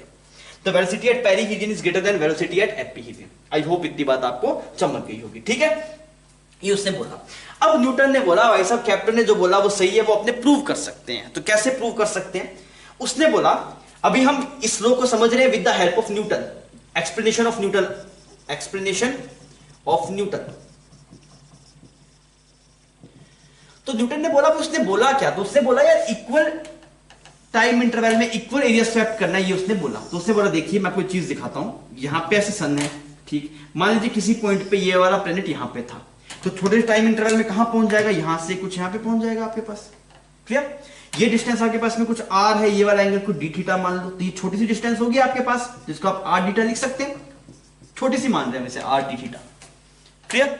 ये बहुत थोड़ा सा है आपके पास, तो आप इसको स्ट्रेट लाइन मान सकते हैं, ट्रायंगल की तरह मान सकते हैं आप इसको ना, इस शेप को आप ट्रायंगल की तरह ट्रीट कर सकते हैं। तो अगर आप बोलेंगे एरिया स्वेप्ट इन डीटी टाइम, एरिया स्वेप्ट इन dt टाइम। dt टाइम में कितना एरिया स्वेप्ट किया? तो हमने बोला सर जी वो एरिया ये वाला था। कौन से वाला था आपके पास बच्चों एरिया? ये वाला एरिया था। अब ये एरिया कैसे निकालेंगे? इसको ट्रायंगल मान लिया, हाफ बेस इंटू में हाइट कितना है आपके पास r, तो कितना बन गया ये r²/2 इंटू में d थीटा। ठीक है, अब उसने बोला, कैप्टर ने बोला क्या? तो उसने बोला dA/dt कांस्टेंट। उसने क्या बोला? dA/dt क्या होना चाहिए आपके पास? कांस्टेंट होना चाहिए। यही तो बोला, dA/dt कांस्टेंट होना चाहिए। कि dA/dt क्या है? Area swept in equal area, मतलब ये एरिया स्वेप्ट पर यूनिट टाइम है। ये यही तो बोला ना उसने कि इक्वल टाइम इंटरवल में इक्वल एरिया स्वेप्ट करेगा। मतलब जो एरियल वेलोसिटी थी, इस टर्म को बच्चों क्या बोलते हैं? This term is known as areal velocity. Areal velocity, ऐसी कोई टर्म आपने पहले नहीं सुनी, हम पहली बार समझ रहे हैं कि एरिया को स्वेप्ट करने की जो टाइम, जो एरिया स्वेप्ट पर यूनिट टाइम होता है, उसे हम क्या बोलते हैं? Areal speed. तो सॉरी, एरियल वेलोसिटी। तो एरियल वेलोसिटी क्या है? dA/dt, और वो क्या होनी चाहिए? कांस्टेंट। तो उसने बोला आओ मैं आपको निकाल के दिखाता हूं। तो उसने बोला ये वाला क्या है आपके पास में? ये dA है, dA निकल गया। इसको डिफरेंशिएट कीजिए t के रिस्पेक्ट में, तो क्या बनेगा? r²/2, r²/2, और dθ/dt क्या बन जाएगा आपके पास? ओमेगा। क्लियर? उसने बोला ऊपर नीचे आप मल्टीप्लाई कर दीजिए, तो ये क्या बनेगा? m omega r divide by 2 और n। ऊपर नीचे m से मल्टीप्लाई डिवाइड कर दिया। अब ये टर्म देखो बच्चों, ये टर्म क्या है? ये है m, ये है इसकी वेलोसिटी, और ये है r। mvr क्या होता है? Angular momentum. तो ये क्या है आपके पास? L/2m। तो उसने बोला, इतनी भी इस बात में कोई दिक्कत नहीं ना, हमने dA निकाला, dA/dt किया, अगर सॉरी dA/dt किया, तो dA/dt किया, तो ये dθ/dt क्या बन गया बच्चों? ओमेगा बन गया। ऊपर नीचे m से मल्टीप्लाई किया, तो ये क्या बना? m ओमेगा r इंटू में r डिवाइड बाय 2m। तो ये क्या बना? mvr। और mvr क्या होता है आपके पास में? Angular momentum. तो इसको हमने लिख दिया l। तो क्या बन गया बच्चों? That is L/2m। तो उसने बोला बस सही तो है, एंगुलर मोमेंटम से कंजर्व रहेगा। क्यों एंगुलर मोमेंटम कंजर्व रहेगा? अगर आप बात करेंगे द एंगुलर मोमेंटम ऑफ, ये उसने क्या मतलब, ये एक्सप्रेशन, उसके पास में ये एक्सप्रेशन आया कि dA/dt कितना आ रहा है आपके पास में? L/2m, और एंगुलर मोमेंटम कंजर्व रहेगा। Angular momentum of planet should remain constant. क्यों? एंगुलर मोमेंटम कब कंजर्व रहता है बेटा? एंगुलर मोमेंटम का formula tau is equal to dL/dt। तो टाउ कितना है आपके पास में? 0। तो L क्या रहना चाहिए आपके पास में? कांस्टेंट। ये बात तो सही है। तो उसने बोला यही तो आ रहा है, यही तो आ रहा है ना, dA/dt is equal to L/2m। तो कहां दिक्कत है? वो बंदा सही तो बोल रहा है। मेरी बात समझ में आ रही है आपको? तो ये बात उसने एंगुलर मोमेंटम कंजर्वेशन की हेल्प से ये बात प्रूव कर दिया कि केपलर बोले गया भाई dA/dt कांस्टेंट है। मैं आपको दिखा रहा हूं, देखो dA/dt कांस्टेंट आ रहा है, L/2m के बराबर आ रहा है। L क्या? Angular momentum. एंगुलर मोमेंटम क्या है आपके पास? कंजर्व है। यहां पे L क्या है आपके पास? L इज एंगुलर मोमेंटम, और एंगुलर मोमेंटम क्या आपके पास में? कंजर्व। और अगर एंगुलर मोमेंटम कंजर्व है तो ठीक है, dA/dt भी कांस्टेंट है, कोई दिक्कत नहीं। अब बच्चों ये जो एक्सप्रेशन आया ये अल्ट्रा इंपॉर्टेंट है। This is very very important, very very important. इसका मतलब कभी भी आपसे सवाल पूछे भाई साहब एरियल वेलोसिटी, ये क्या है बच्चों आपके पास में? This is aerial velocity. Areal velocity, कभी बच्चों आपसे पूछे एरियल वेलोसिटी कितनी, तो आपको चिल्ला के बोलना है भाई साहब कितना? L/2m। और L क्या है आपके पास यहाँ पे? Angular momentum. और m क्या है आपके पास? मास। किसका मास? ऑर्बिटिंग बॉडी का। m is mass of revolving body, जो बॉडी घूम रही है उसका मास। तो थोड़ी सा कंजस्टेड सा तो हो गया, पर मैं धीरे धीरे देखा तो आपको बात समझ में आ गई होगी। मैं वापस रिपीट कर रहा हूं, केपलर ने ये बात बोला कि भाई साहब dA/dt कांस्टेंट होता है। उसने बोला कि उसको अगर आप पूरी वर्डिंग में बोलेंगे तो आप ये बोलेंगे line joining sun to the planet swept equal area in equal interval of time. Fine, उससे हमने देखा, वहां से हमें चमका कि भाई साहब velocity at aphelion will be lesser than velocity of perihelion. Perihelion में प्लैनेट तेज होगा, यहां पे स्लो होगा। इतनी बात समझ में आ गई। फिर इसको न्यूटन ने कैसे एक्सप्लेन किया उसकी हमने चर्चा की। तो न्यूटन ने यह बताया कि सन के अबाउट इस प्लैनेट का एंगुलर मोमेंटम कंजर्व रहना चाहिए, बिकॉज उसके अबाउट टाउ एक्सटेंड 0 है। हमने बोला हाँ। तो उससे बोला जो dA/dt है वो L/2m तो आ रहा है, तो L तो कांस्टेंट है और m भी कांस्टेंट है, तो dA/dt भी क्या आना चाहिए? कांस्टेंट। मतलब जो केपलर ने बोला है वो सही है। केपलर के पास एक्सप्लेनेशन नहीं थी, न्यूटन ने उस बात को समझाया। ठीक है सर, हमें बात समझ में आ गई। इतना आपने छाप लिया बच्चों, इतना पहले छाप लीजिए ना। मैं इसमें एक और चीज समझाता हूं कि अगर हमें यह समझना हो कि सर वेलोसिटी एट पेरीहीलियन क्यों ज्यादा है एपीहीलियन से, तो यह बात भी न्यूटन आपको समझा देगा। हम यहां पे काम कर सकते हैं क्या? यहां पे अगर हम देखेंगे तो आ रहा है क्या यहां पे? ठीक है, मैं यहां पे लिख देता हूं। देखिए आप ऐसे बोल सकते हैं, जी तो मिटा देता हूं, थोड़ा कोई दिक्कत नहीं है, इसको मिटा लेते हैं। इसको आपने छाप लिया बच्चों, आप इसको पहले छाप लो, फिर मैं इसको मिटा देता हूं थोड़ा।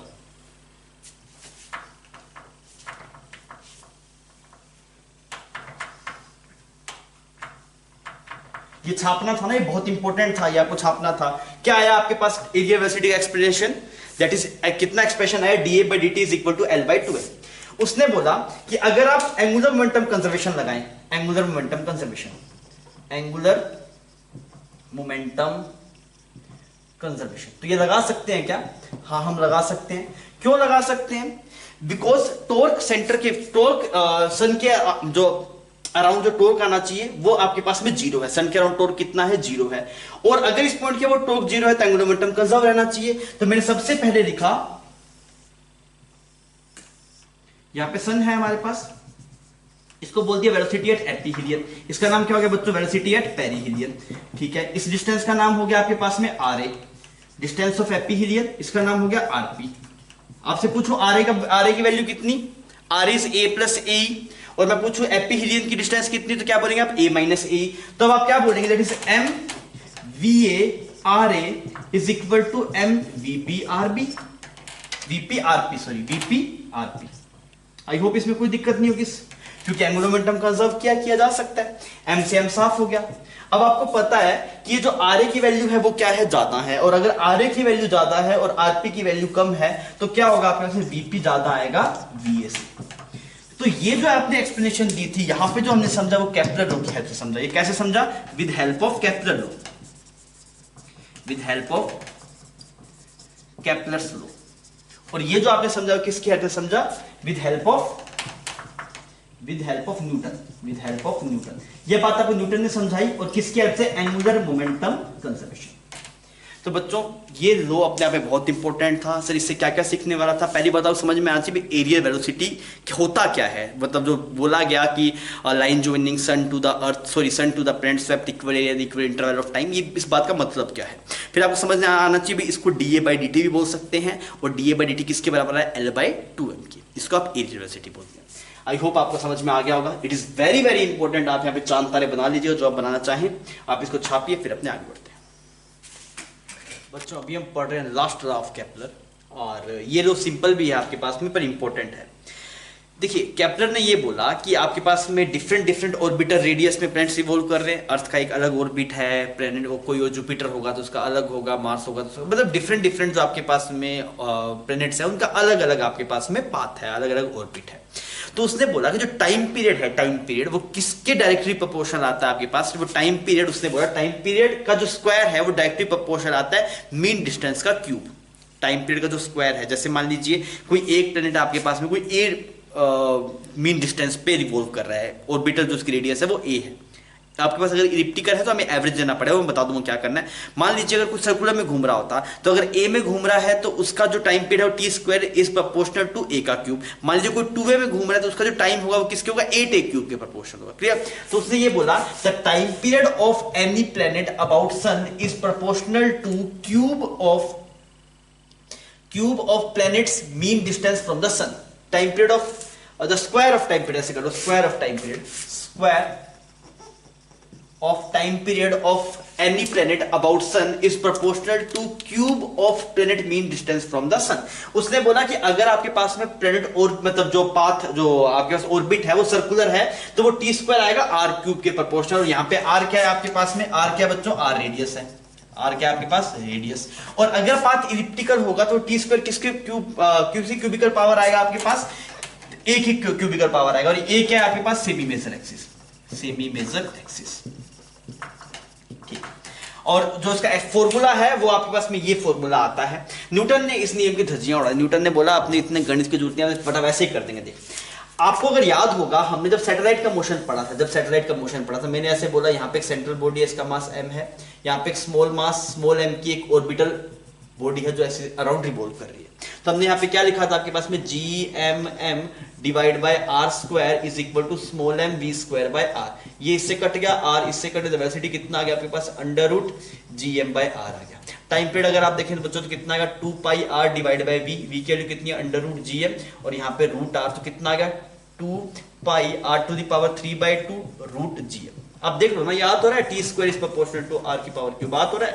तो न्यूटन ने बोला ये तो प्रूव किया जा चुका है, कोई दिक्कत नहीं है। न्यूटन ने उसको इजीली प्रूव कर दिया। केपलर के पास उस टाइम पे प्रूव नहीं था तो उसने ऐसे बताया। तो ये हम पहले से पढ़ चुके हैं और टाइम पीरियड का फॉर्मूला यही आया। तो यही टाइम पीरियड का फॉर्मूला लिखिए 2 पाई √gm आर की पावर 3/2। अगर सर्कुलर पाथ होगा तो बच्चों आर की वैल्यू आपको पुट करनी है क्या, अगर आपके पास में सर्कुलर पाथ है तो आर रेडियस हो जाएगा, और अगर आपके पास में इलिप्टिकल पाथ है तो क्या आ जाएगा आपके पास में, ए सेमी मेजर एक्सिस हो जाएगा। क्लियर।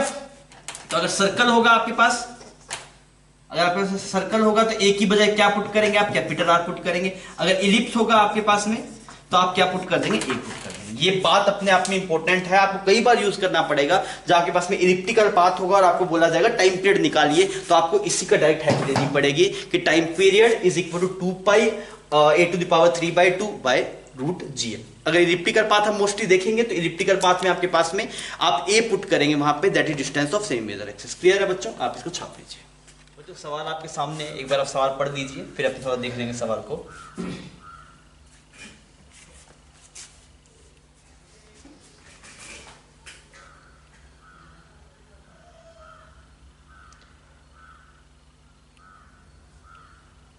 पढ़ लिया आपने, ठीक। सवाल में क्या बोला गया कि जियोस्टेशनरी सैटेलाइट है। इस वर्ड को आप जानते हैं, हाँ। सिर्फ एक ऐसी सैटेलाइट होती है जिसका टाइम पीरियड कितना होता है, 24 आवर होता है। वो हमेशा एक स्पेसिफिक पोजीशन के ऊपर रहती है। अर्थ के जैसे जैसे अर्थ घूमती है सेम सेंस में वो घूमती है, तो ठीक है टाइम पीरियड पता है हमें।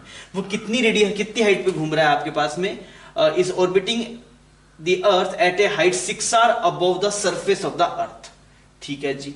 और आर क्या कैसे radius of the time period of the another satellite at a distance 3.5 hour from the centre of earth will be. मतलब एक सैटेलाइट तो ऐसे है आपके पास में, यहाँ पे ऐसे कोई सैटेलाइट है, जियोस्टेशनरी सैटेलाइट है उसका नाम, वो यहाँ पे घूम रहा है, कुछ यहाँ पे मान लेते हैं, यहाँ पे घूम रहा है। कितनी डिस्टेंस पे घूम रहा है सेंटर से आपके पास, 7.5 आवर, क्योंकि 6 आवर तो बोला, sorry 7 hour, this will be 7 hour, क्योंकि 6 आवर तो आपके सरफेस से बोला ना। और जो दूसरी सैटेलाइट है वो आपके पास सेंटर से है। ये लैंग्वेज पढ़ना अपने आप में इंपॉर्टेंट है ना बच्चों, इसमें कंफ्यूज नहीं होना। ये आपकी हाइट नहीं बोला, ये बोला सेंटर फ्रॉम द अर्थ, तो ये 3.5 आर है। अब देखिए, मुझे पता है टाइम पीरियड का जो फॉर्मूला आता है टाइम पीरियड वो कितना आता है, 2 पाई √r⁻³ बाय √gm, ऐसा आता है टाइम पीरियड, ऐसा आता है ना। तो यहां से आप बोल सकते हैं T square is proportional to r³। यही आपके पास में कैप्टर का थर्ड लॉ भी होता है। तो अगर ऐसा एक्सप्रेशन है, मुझे पता है कि यहां पे अगर सर्कुलर पाथ होगा तो रेडियस आएगा और इलिप्टिकल पाथ होगा तो उसका सेमी मेजर एक्सिस की डिस्टेंस आएगी। इसने एक फिक्स डिस्टेंस दी है आपको, तो सर्कुलर पाथ की वो बात कर रहा था। तो मैंने क्या बोला कि सबसे पहले मैंने बात की time period of geostationary satellite, वो कितना 24 आवर, तो 24 आवर्स का स्क्वायर इस सम कांस्टेंट मान लीजिए आप कुछ k डैश, और रेडियस कितनी है बच्चों आपके पास, रेडियस कितनी है आपके पास इसकी 7 आर का क्यूब। सिमिलरली अगर आप दूसरे के लिखेंगे तो टाइम पीरियड हमें पता नहीं, तो टी स्क्वायर लिखा, यहां पे k कर दिया, और आपके पास में जो डिस्टेंस है वो कितनी है 3.5 आर का क्यूब। ठीक है बच्चों, अब आप दोनों को डिवाइड कर दीजिए। डिवाइड करने जाएंगे तो ये तो बन जाएगा 24 का square divide by T square is equal to, यहां कांस्टेंट है ये दोनों सेम, कट जाएंगे आपस में। तो यहां से बच्चों कितना आएगा आपके पास, this will be 3.7, this is 2 R तो कट जाएगा ना, 2 की पावर 3। जिसका जो टाइम पीरियड आपके पास निकल के आएगा 24 मल्टीप्लाई 24, इसका जो टाइम पीरियड है 24 मल्टीप्लाई 24, और यहाँ पे 8 आ जाएगा आपके पास। तो यहाँ पे कितना आ गया, ये 3 आ गया और 72। इसका जो टाइम पीरियड आया आपके पास में वो √72 आवर्स आया। कितना है बच्चों, √72 आवर्स। सिंपल है। इस तरीके के सवाल कई बार एग्जाम में आते हैं, ये इंपॉर्टेंट सवाल, इसका pattern of problem he important है। तो उसमें क्या होगा, आपको एक के बारे में बता दिया जाएगा, भाई साहब एक की जो आपके मीन डिस्टेंस है, या तो वो आपको उसमें रेडियस बताएगा या फिर सेमी मेजर एक्सिस बताएगा, ये आपको बताएगा। फिर बोले इसका टाइम पीरियड इतना है, और दूसरे की डिस्टेंस पूछ के फिर बोले बताओ इसका टाइम पीरियड कितना। तो आपको क्या रिलेशन यूज करना है, आपको ये यूज करना है T square is proportional to r³, ये चीज आपको यूज करना है। और जो प्रोपोर्शनलिटी कांस्टेंट है वो कांस्टेंट है। यहाँ पे जो एम मास होता है वो किसका आता है, वो सेंट्रल बॉडी का आता है, वो रिवॉल्विंग बॉडी का नहीं आता, सेंट्रल बॉडी का आता है। तो इसके अराउंड अगर ये वाली सैटेलाइट मूव करे, ये सैटेलाइट मूव करे, दोनों फॉर्मूले में यहाँ पे एम क्या रहेगा आपके पास, सेम रहेगा। तो आप देखिए कितना इजीली सवाल सोल्व हो गया, गणित पे ज्यादा नहीं लगा, फटाफट हमने इसको कर दिया। ठीक है बच्चों, आप इसको छापिए। बच्चों सवाल आपके सामने है, आप इस सवाल को देख लीजिए। ये जो कैप्लर के हमने लॉज पढ़े थे उसी को थोड़ा सा और समझने के लिए हम सवाल कर रहे हैं।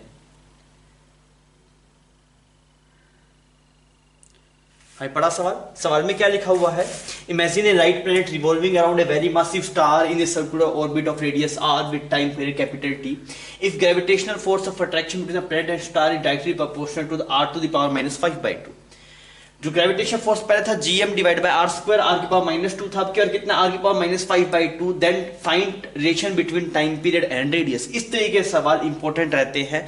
उसमें क्या होता है, लीक से हटके काम हो रहा है। मतलब जो केपलर के लॉ थे, जो भी चीजें हमने पढ़ी वो किसके लिए थी? When r is proportional to किसके पावर, मतलब time period is proportional to, sorry जो फोर्स किसके प्रोपोर्शनल था उसके अंदर r की power -2, gm1 m2 bye r square था ना, तो r की पावर -2 की प्रोपोर्शनल था। अब की बार उसने फोर्स ही बदल दिया। तो ऐसी चीजें एग्जाम पॉइंट ऑफ व्यू से इंपॉर्टेंट रहती है, बिकॉज आदमी एक ही चीज पढ़ता आता है T square is proportional to r cube r cube r cube, पर वो कब सही है? वो तभी सही है आपका जब ग्रेविटेशनल फोर्स वर्क कर रहा हो। अभी जो ग्रेविटेशनल फोर्स है वो ट्रेडिशनल फोर्स नहीं है, वो कुछ और फोर्स है। अगर वैसा होता तो r की पावर -2 के बराबर होता। बच्चों किसके बराबर है? r की पावर -5/2। आई होप आपको ये पजल नहीं करेगा सवाल, आप इसको इजीली कर पाएंगे। आप अटेम्प्ट कीजिए सवाल को, फिर अपने देखते हैं।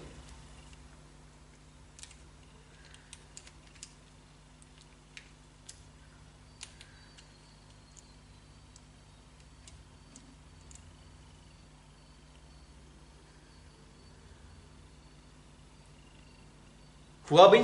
ठीक है। अब देखिए कैसे करेंगे। मैं बोलूंगा सबसे पहले तो जैसे यहां पे मान लिया मैंने एक स्टार था आपके पास में, क्लियर? ये स्टार था और यहां पे ये एक प्लेनेट था, दिस इज प्लेनेट।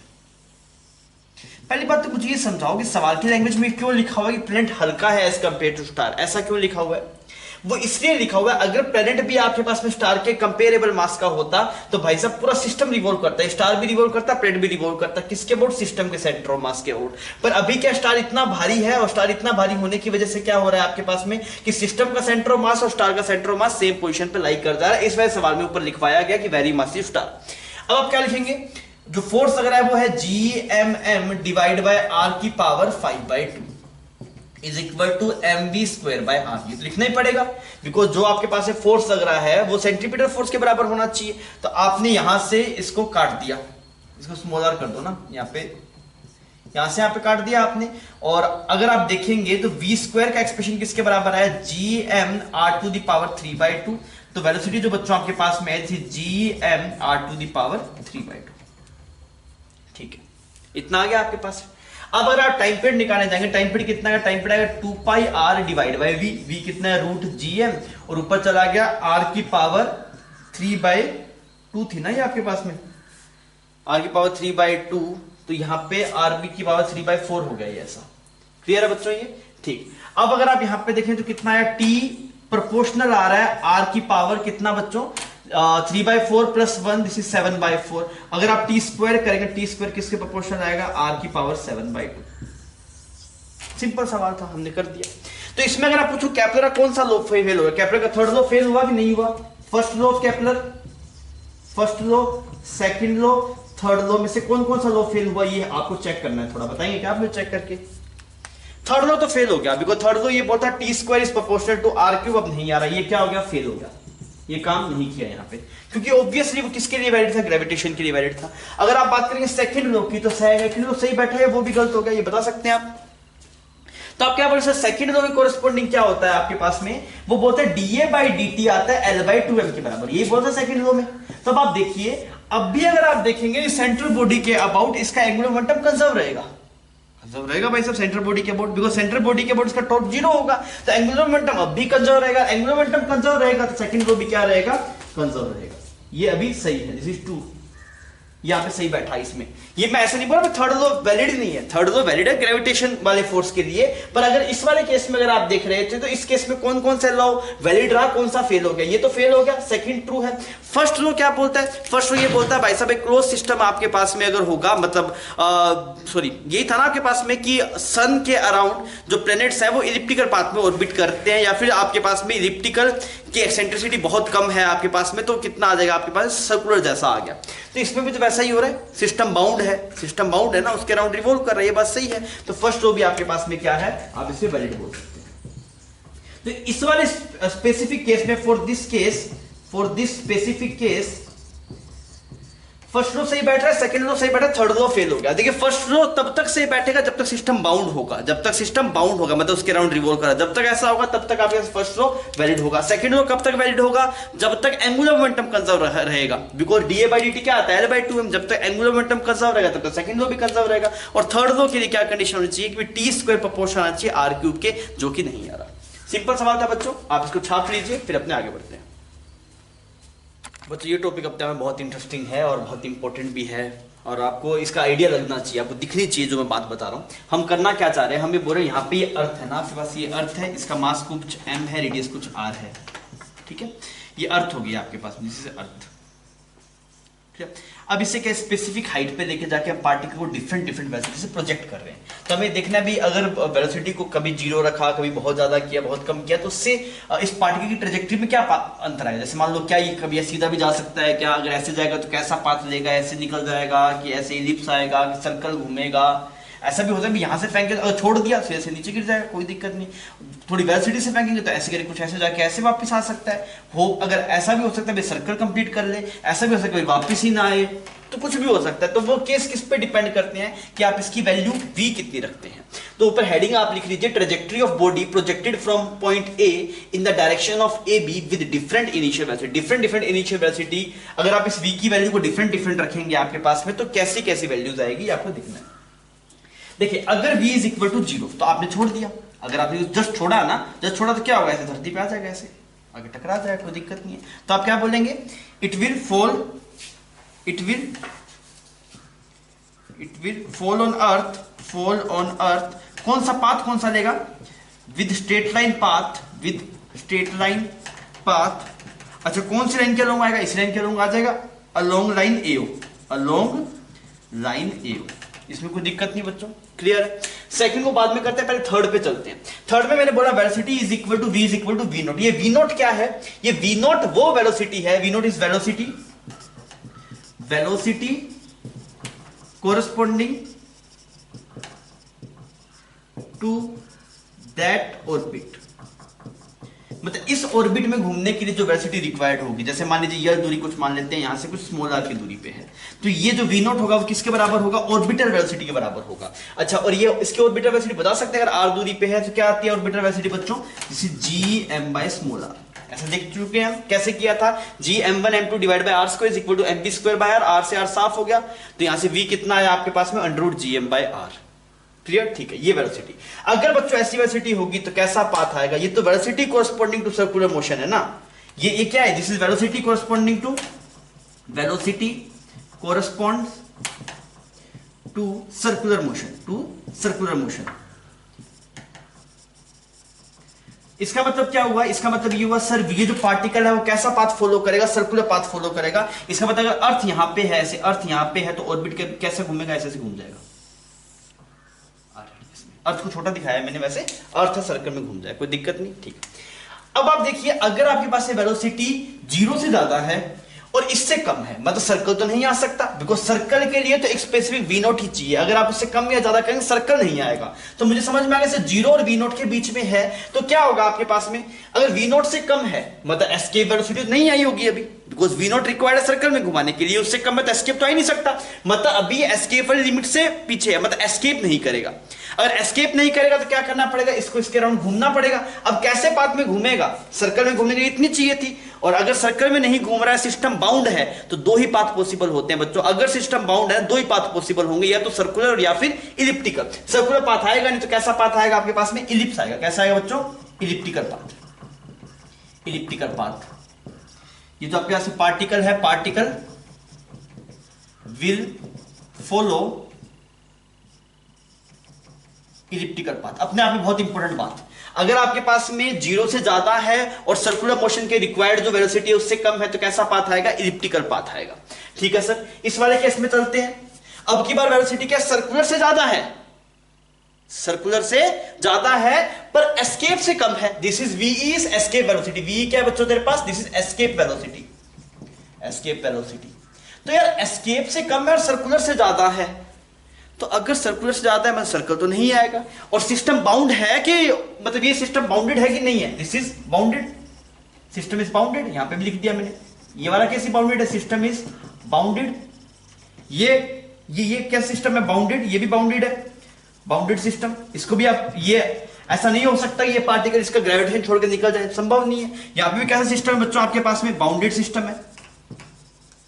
बिकॉज अगर आपको एस्केप करवाना है, मतलब ओपन सिस्टम अगर आपको बनाना है, तो उसके लिए मिनिमम वेलोसिटी कितनी रिक्वायर्ड है, वीई। तो वी से पहले वाले हर एक केस में सिस्टम कैसा होगा, ये सिस्टम भी कैसा है, बाउंडेड सिस्टम है। बच्चों अगर ये बाउंडेड सिस्टम है, सर्कुलर पाथ पॉसिबल नहीं है, तो कैसा पाथ आएगा आपके पास में, जो जवाब होगा इलिप्टिकल पाथ। कैसा आएगा बच्चों, इलिप्टिकल पाथ। अरे सही है, ठीक। इस वाले केस में बता, अगर वेलोसिटी एस्केप वेलोसिटी के बराबर होगी, मतलब एस्केप करता है, एस्केप करता है मतलब धरती का, मतलब इस प्लेनेट का ग्रेविटेशनल फील्ड छोड़ देगा। और अगर ऐसा होगा आपके पास में, तो ये वी एस्केप के बराबर होगी, तो क्या सिस्टम बन जाएगा, ये ओपन सिस्टम बन जाएगा, ओपन सिस्टम। तो पार्टिकल कहां जाएगा, particle will move to infinity, move to infinity, या फिर आपको थोड़ा स्टाइल मारने तो आप बोल सकते हैं particle will move to interstellar space. ठीक है, अच्छा इसका पाथ कैसा रहेगा, पाथ याद है कैसा पाथ रहेगा, पैराबोला। कैसा पाथ रहेगा बच्चों, पैराबोला। तो ऐसा पाथ फॉलो करेगा, ऐसे कैसे कर, कुछ ऐसे पैराबोलिक शेप में इंफिनिटी पे चला जाएगा। हम ये बात पहले भी कर चुके हैं, जब वेलोसिटी v के बराबर होती है तो कैसा पाथ आता है आपके पास, पैराबोला, पैराबोला। अच्छा इसमें सेकंड वाले केस की बात, एक और केस की बात करते हैं जिसमें वेलोसिटी एस्केप से भी ज्यादा है। अगर एस्केप से भी ज्यादा है तो पक्का इन्फिनिटी पे जाएगा, पर अब क्या इन्फिनिटी पे क्या होगी, कुछ ना कुछ काइनेटिक एनर्जी होगी। तो ये सिस्टम कैसा सिस्टम, ओपन सिस्टम या क्लोज सिस्टम, तो आप बोलेंगे सर ये ओपन सिस्टम, ये क्लोज सिस्टम नहीं, ये बाउंडेड नहीं है, ये फ्री है, ये मूव कर जाएगा। अगर ये मूव कर जाएगा तो यहां पार्टिकल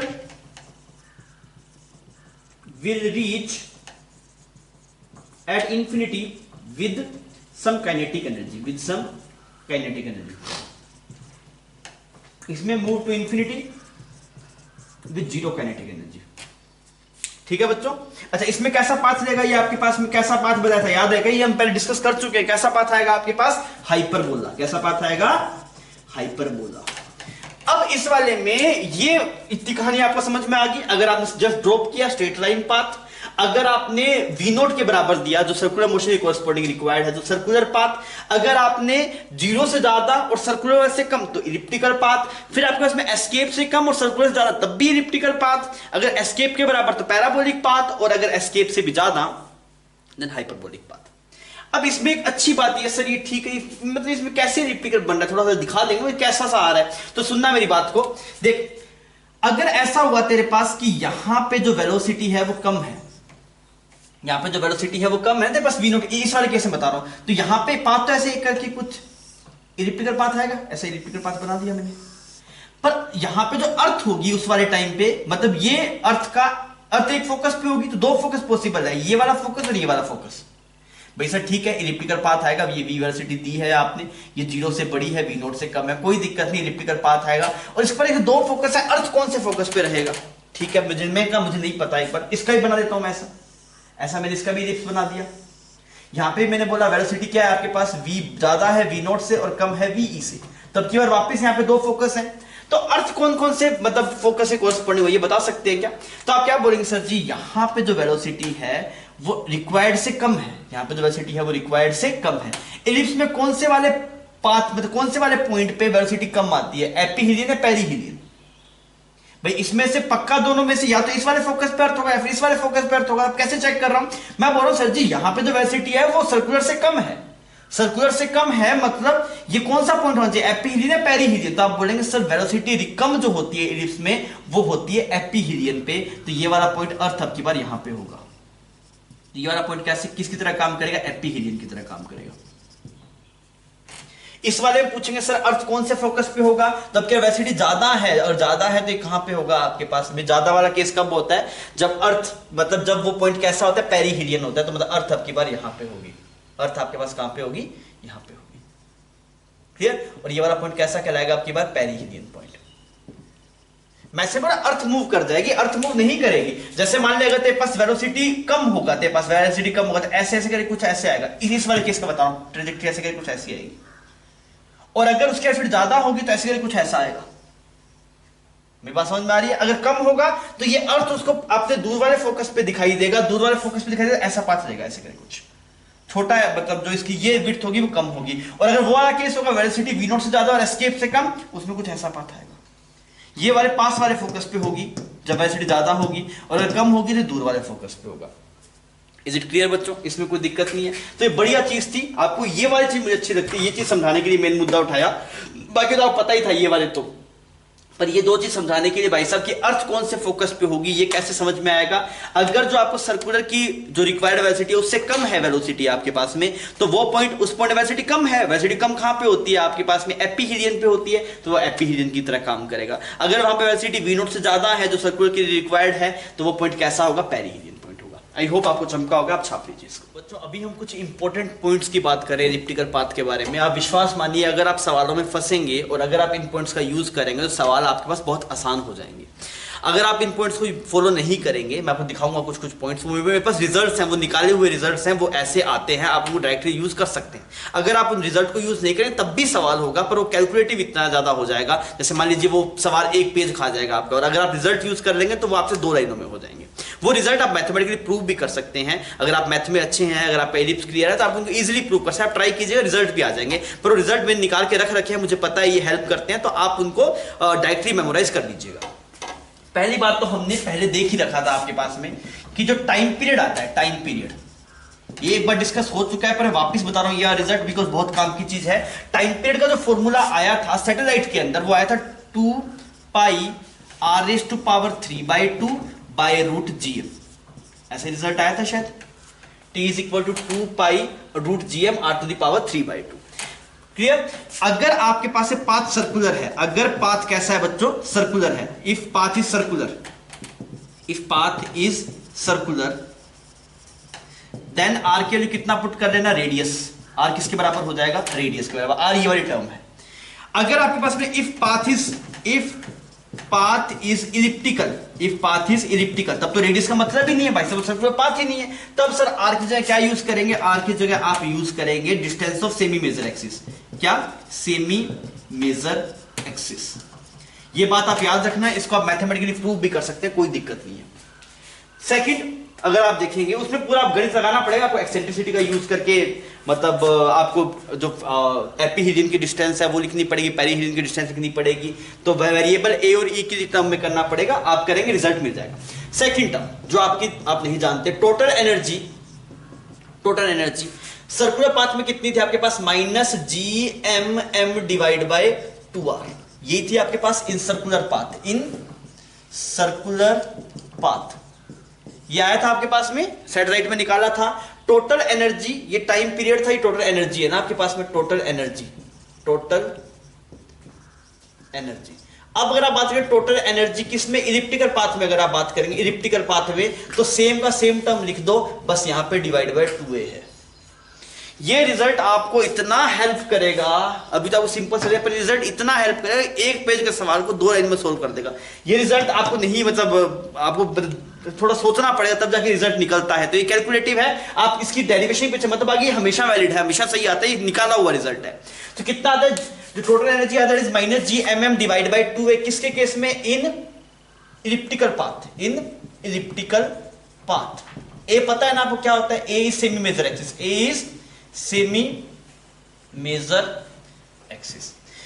ये 2 रिजल्ट आप यूज कर लेना, आप इसमें कोई भी सवाल आएगा उसमें आप नहीं फंसेंगे। इसके अलावा एक गलती बता दो जो लोग करते हैं, थर्ड थिंग आप देखिए, थर्ड थिंग लोग ऐसे करते हैं, सर मान लीजिए यहां पे ऐसे इलिप्टिकल पाथ है, क्लियर, और इसकी ये जो डिस्टेंस है आपके पास में, यहां पे ऐसे सन मान लो कुछ, यहां पे सन मान लो, ये डिस्टेंस आपके पास में कुछ r1 है, और ये डिस्टेंस कितनी है आपके पास में, r2 है, क्लियर।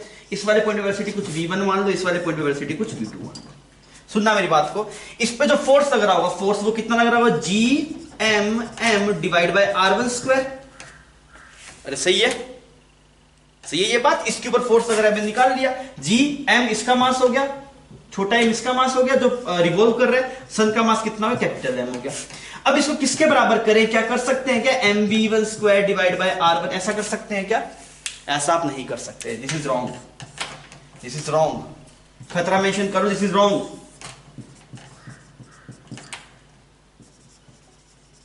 ये रॉन्ग है, क्यों रॉन्ग है भाई साहब, यहां पे रेडियस ऑफ कर्वेचर आता है, यहां पे इसका रेडियस ऑफ कर्वेचर r1 नहीं होगा, इस वाले पॉइंट पे रेडियस ऑफ कर्वेचर r2 नहीं होगा, ये बात ध्यान रखना। Here radius of curvature, here radius of curvature will not be R1 और R2। यहां पे रेडियस ऑफ R1 R2 नहीं आता। तो ये बात ध्यान रखना कि जब आपको ये चीज करनी हो, मतलब क्या करना हो, जब भी आपको एक्सप्रेशन लगाना हो कि F net is equal to mv square by R, ये बात लिख लीजिए। जब F net is equal to mv square by R लगाते हैं तो यहां पे जो आर होता है ये क्या होता है, रेडियस ऑफ कर्वेचर होता है, रेडियस ऑफ कर्वेचर। और रेडियस ऑफ कर्वेचर सर्कल में सेंटर से जो दूरी है आर के बराबर आता है, पर इलिप्स में ऐसा नहीं आता, आपको निकालना पड़ेगा। तो आप पूरे इलिप्स में कहीं भी ऐसी इक्वेशन मत लिख देना, यहां पे कहीं पे आप नहीं लिख सकते।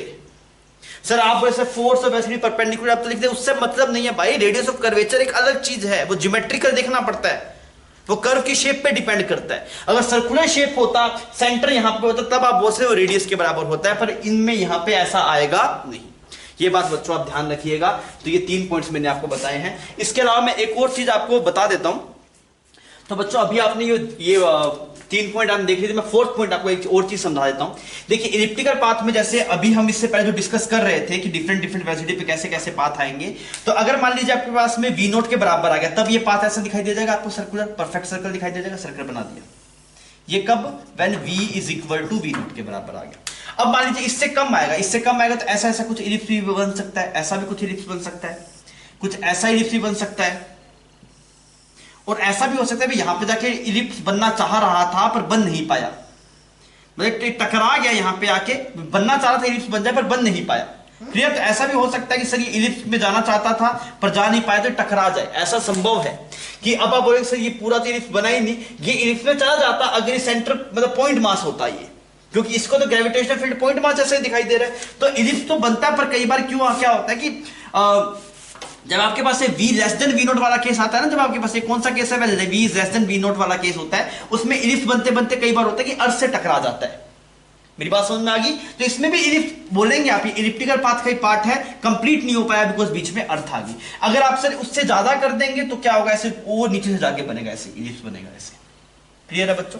तो इस वाले में आप ये 3 पॉइंट मेन इंपॉर्टेंट है। ये तो चलो ठीक है, कोई दिक्कत नहीं है। पहले वाला पॉइंट मैंने आपको बताया टाइम पीरियड का फॉर्मूला कितना है, t इज इक्वल 2 पाई और a⁻³ इलिप्स के लिए। अगर आप बात करें टोटल एनर्जी तो कितना, -gmm/2a इलिप्स के लिए। और एक ये है कि भाई साहब यहाँ पे F net is equal to mv² नहीं लगाना, वहां पे रेडियस ऑफ कर्वेचर होता है, इलिप्स में रेडियस ऑफ कर्वेचर अलग आता है, जो आपको दिखाई दे रहा है R1 R2 वो रेडियस ऑफ कर्वेचर नहीं है। ठीक है बच्चों, आप इसको छाप लीजिए।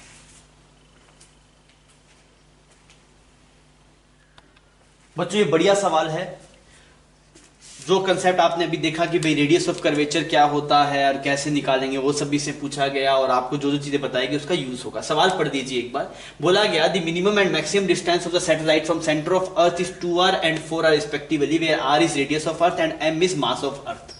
आपको पूछा गया it's maximum and minimum velocity किसकी, सैटेलाइट की मैक्सिमम मिनिमम वेलोसिटी कितनी होगी, और radius of curvature at the point of maximum distance. तो इलिप्टिकल पाथ है, आप इसको सोल्व कीजिए, आपके लिए नया है, आपको मजा आएगा करने में।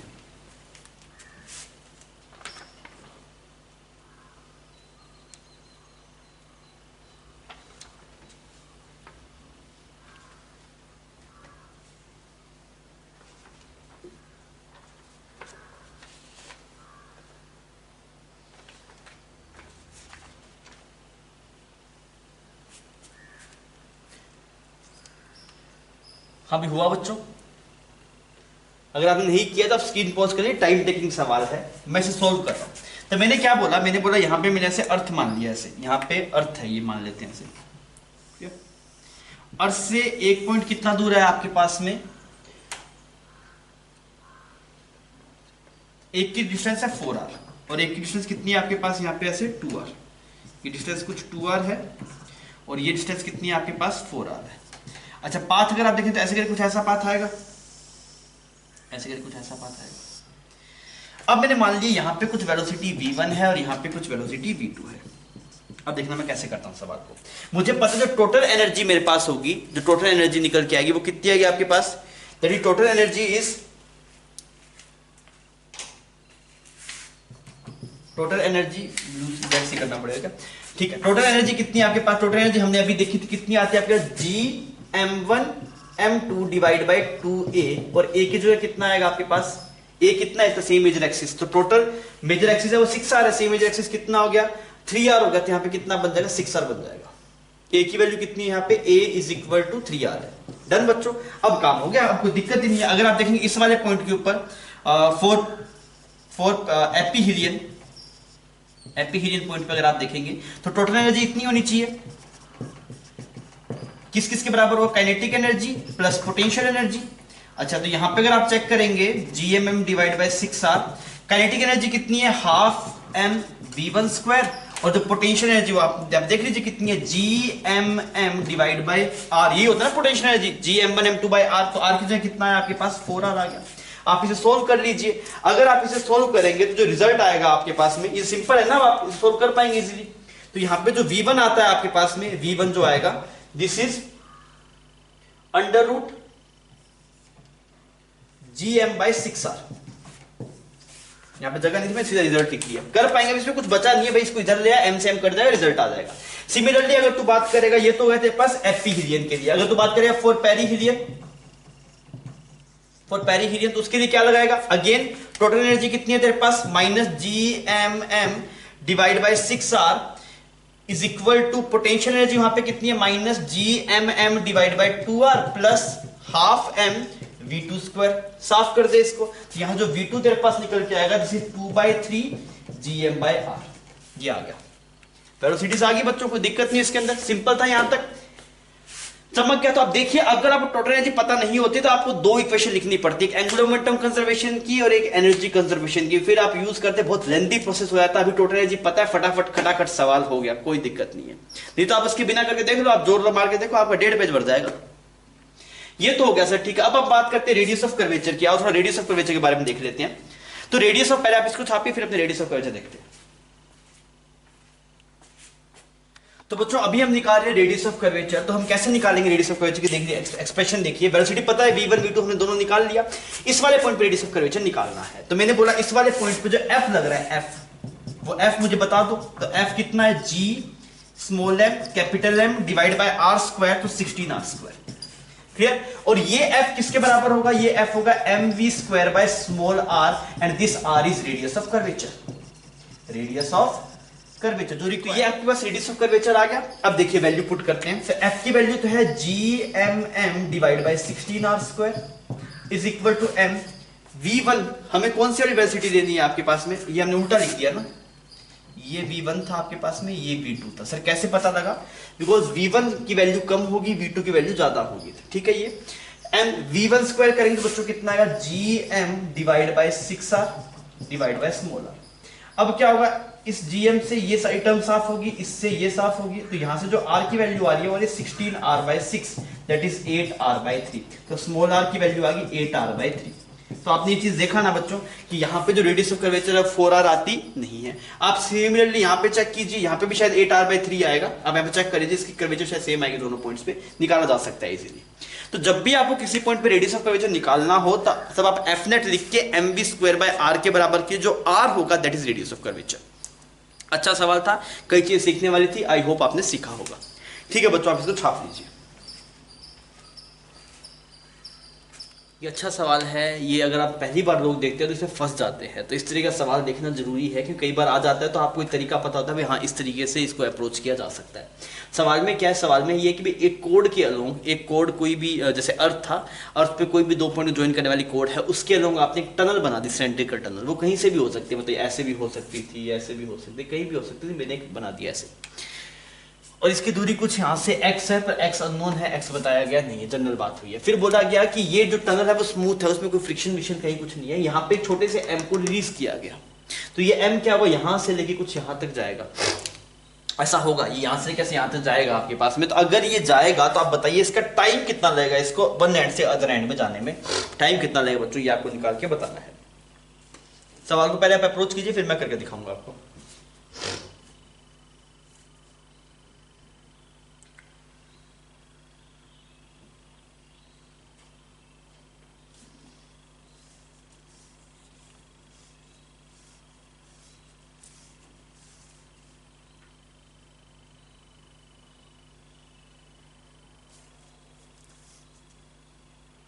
हुआ, डिस्कस करें इसको। ठीक, मैंने बोला कि मान ले पार्टिकल किसी इस पोजीशन पे पहुंच जाता है, यहाँ पे कहीं पे पहुंच जाता है, तो ये कितना दूरी पे हुआ, मान लो यहाँ से कुछ आपके पास में इसकी दूरी कुछ मान लीजिए y है, यहाँ से ये दूरी कुछ l मान लीजिए, स्मॉल l दूरी मान लीजिए ना इसकी।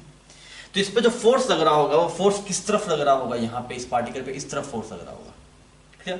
कहीं कोई फ्रिक्शन नहीं है, ये स्मूथ मानना था आपको कि टनल ये स्मूथ है, ये टनल कैसी है, वो स्मूथ है आपके पास, ठीक है। तो ऐसे आपके पास में इधर इस डायरेक्शन में कुछ फोर्स लग रहा होगा, हमने इसकी दूरी यहाँ से कुछ L मान ली, तो इस वाले इंस्टेंट में जो फोर्स लग रहा है वो सेंटर की तरफ ही लग रहा होगा। तो इस फोर्स की वैल्यू निकालते हैं, इस फोर्स की वैल्यू कितनी आएगी आपके पास, तो EFI कितना आता है सॉलिड स्फीयर के अंदर, that is GM divide by r cube multiply small r। Small r क्या बच्चों, ये डिस्टेंस होगी आपके पास, ये डिस्टेंस होगी स्मॉल r, यही आता है, मल्टीप्लाई m कर दिया तो इतना फोर्स लग रहा है।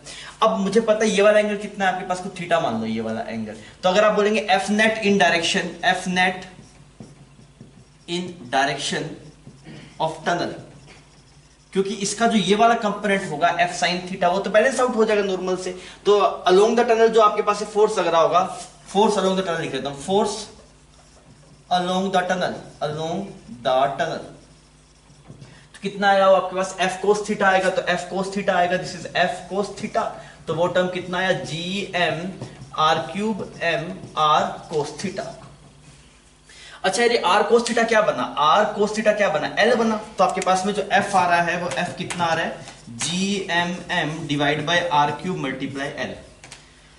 मतलब बच्चों जो फोर्स है ना वो डायरेक्टली प्रोपोर्शनल आ गया इस L लेंथ के, और अगर L ऐसा है, फोर्स इधर है, तो ये रिस्टोरिंग फोर्स की तरह काम कर रहा है, मतलब ये भाई साहब SHM करेगा, पार्टिकल विल एग्जीक्यूट SHM।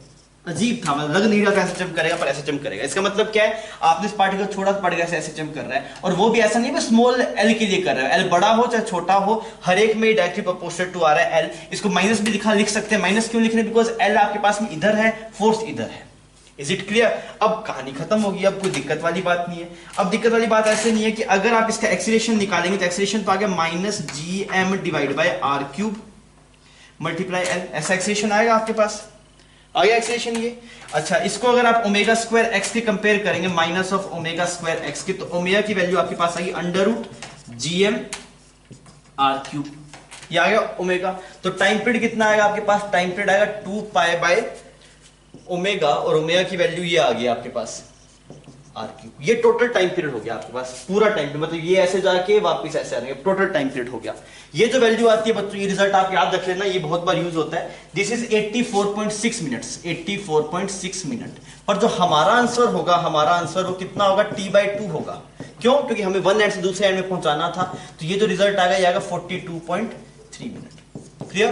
तो ये सिंपल चीज है, पर इसमें एक चीज अजीब है, वो आप कहीं पे डब्बा बना के लिख लीजिएगा कि अगर आप पार्टिकल को इस तरीके से रिलीज कर रहे हैं, जैसे यहाँ पे एक बॉक्स बना के उसमें आप ये बात लिख लीजिएगा कि आप ऐसे कोई भी कोड बना रहे हैं, चाहे वो अलोंग डायमीटर है, कहीं पे भी है, तो जो पाथ आता है, जो आपके पास में मोशन आता है, that is motion is SHM। Motion is SHM कौन से वाले केस में, इस वाले केस के अंदर, चाहे टनल ऐसे होती, डायमीटर, सब में टाइम पीरियड सेम आता है। तो अपने आप में इंटरेस्टिंग इस वजह से है, ये एक्स पे डिपेंड नहीं कर रहा है। ये टनल आप यहाँ पे छोटी सी बनाए, चाहे बिल्कुल सेंटर में बनाए, ऊपर नीचे कहीं भी बनाए, टाइम पीरियड आपके पास में यही आएगा। समझ गया बच्चों? आप इसको छाप लीजिए। तो बच्चों ये वाला सवाल है आपके सामने, आप ये सवाल देख लीजिए।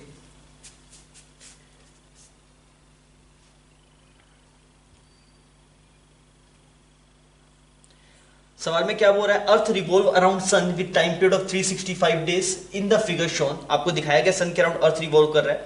Find out time taken in days by the earth to move from A to B by path ACB। मतलब पूरा घूमने में 365 डेज लगा, तो यहां से यहां तक जाने में कितना टाइम लगेगा ये आपको बताना है, करके बताइए। एक्सेंट्रिसिटी गिवन है आपको, E is equal to 0.5। Solve करिए सवाल, बढ़िया सवाल, स्टार मार्क कर सकते हैं आप इस पे।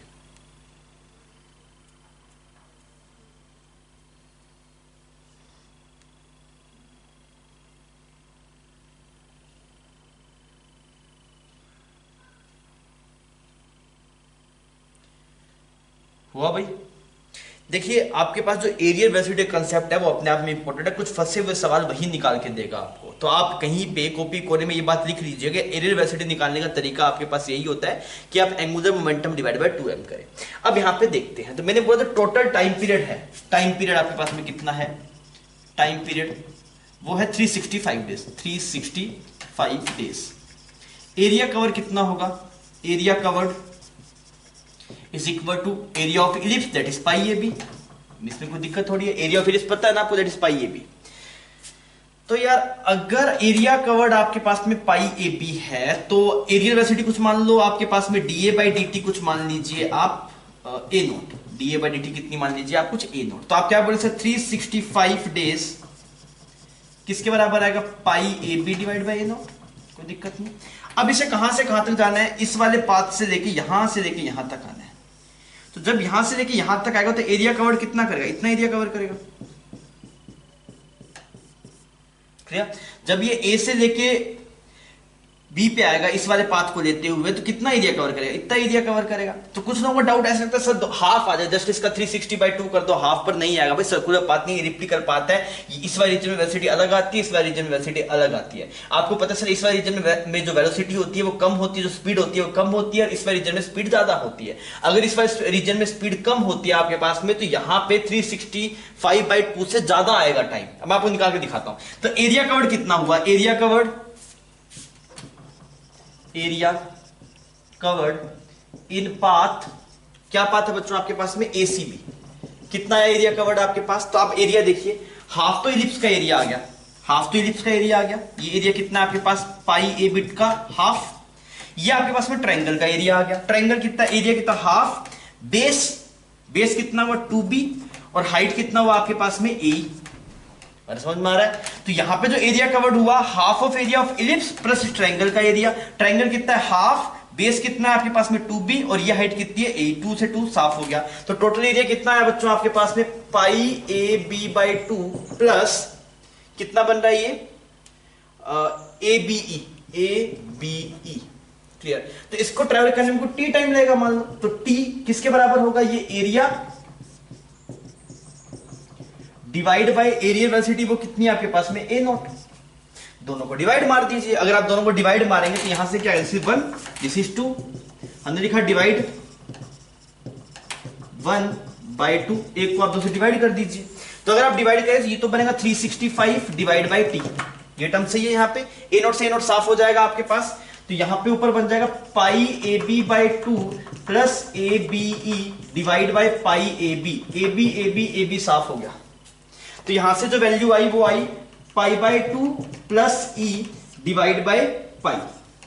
अब आपको वैल्यू पता है, ए की वैल्यू पता है 0.5, आप पुट कर दीजिए, बाई की वैल्यू पुट कर दीजिए, तो टाइम आपको आंसर मिलेगा, और थोड़ा फ्रैक्शन में है तो आंसर निकल के आएगा आपके पास 240.59 डेज, ऐसा कुछ आंसर आएगा आपके पास। तो सवाल सिंपल था, कोई दिक्कत नहीं थी इसमें। हमने क्या किया, हमने ये कंसेप्ट यूज करा कि भाई साहब इक्वल टाइम इंटरवल में इक्वल एरिया स्वैप्ट करते हैं, एरिया वेलोसिटी निकाल ली, फिर उसको एरिया से डिवाइड किया। तो मैं आपको ये दिखाना चाहता हूं भाई साहब एरिया वेलोसिटी अपने आप में एक इंपॉर्टेंट कंसेप्ट है, तो कभी सवाल फंसे तो निकालने में हेल्प करेगा, आपको इसको यूज करना आना चाहिए। मान लो कभी एरिया वेलोसिटी की निकालने की जरूरत पड़ जाए तो एक ही तरीका, कैसे निकालेंगे, एंगुलर मोमेंटम से। अगर एंगुलर मोमेंटम है तो एरिया वेलोसिटी की सीधी वैल्यू आपको मिल जाएगी। ठीक है बच्चों, आप इसको छापिए।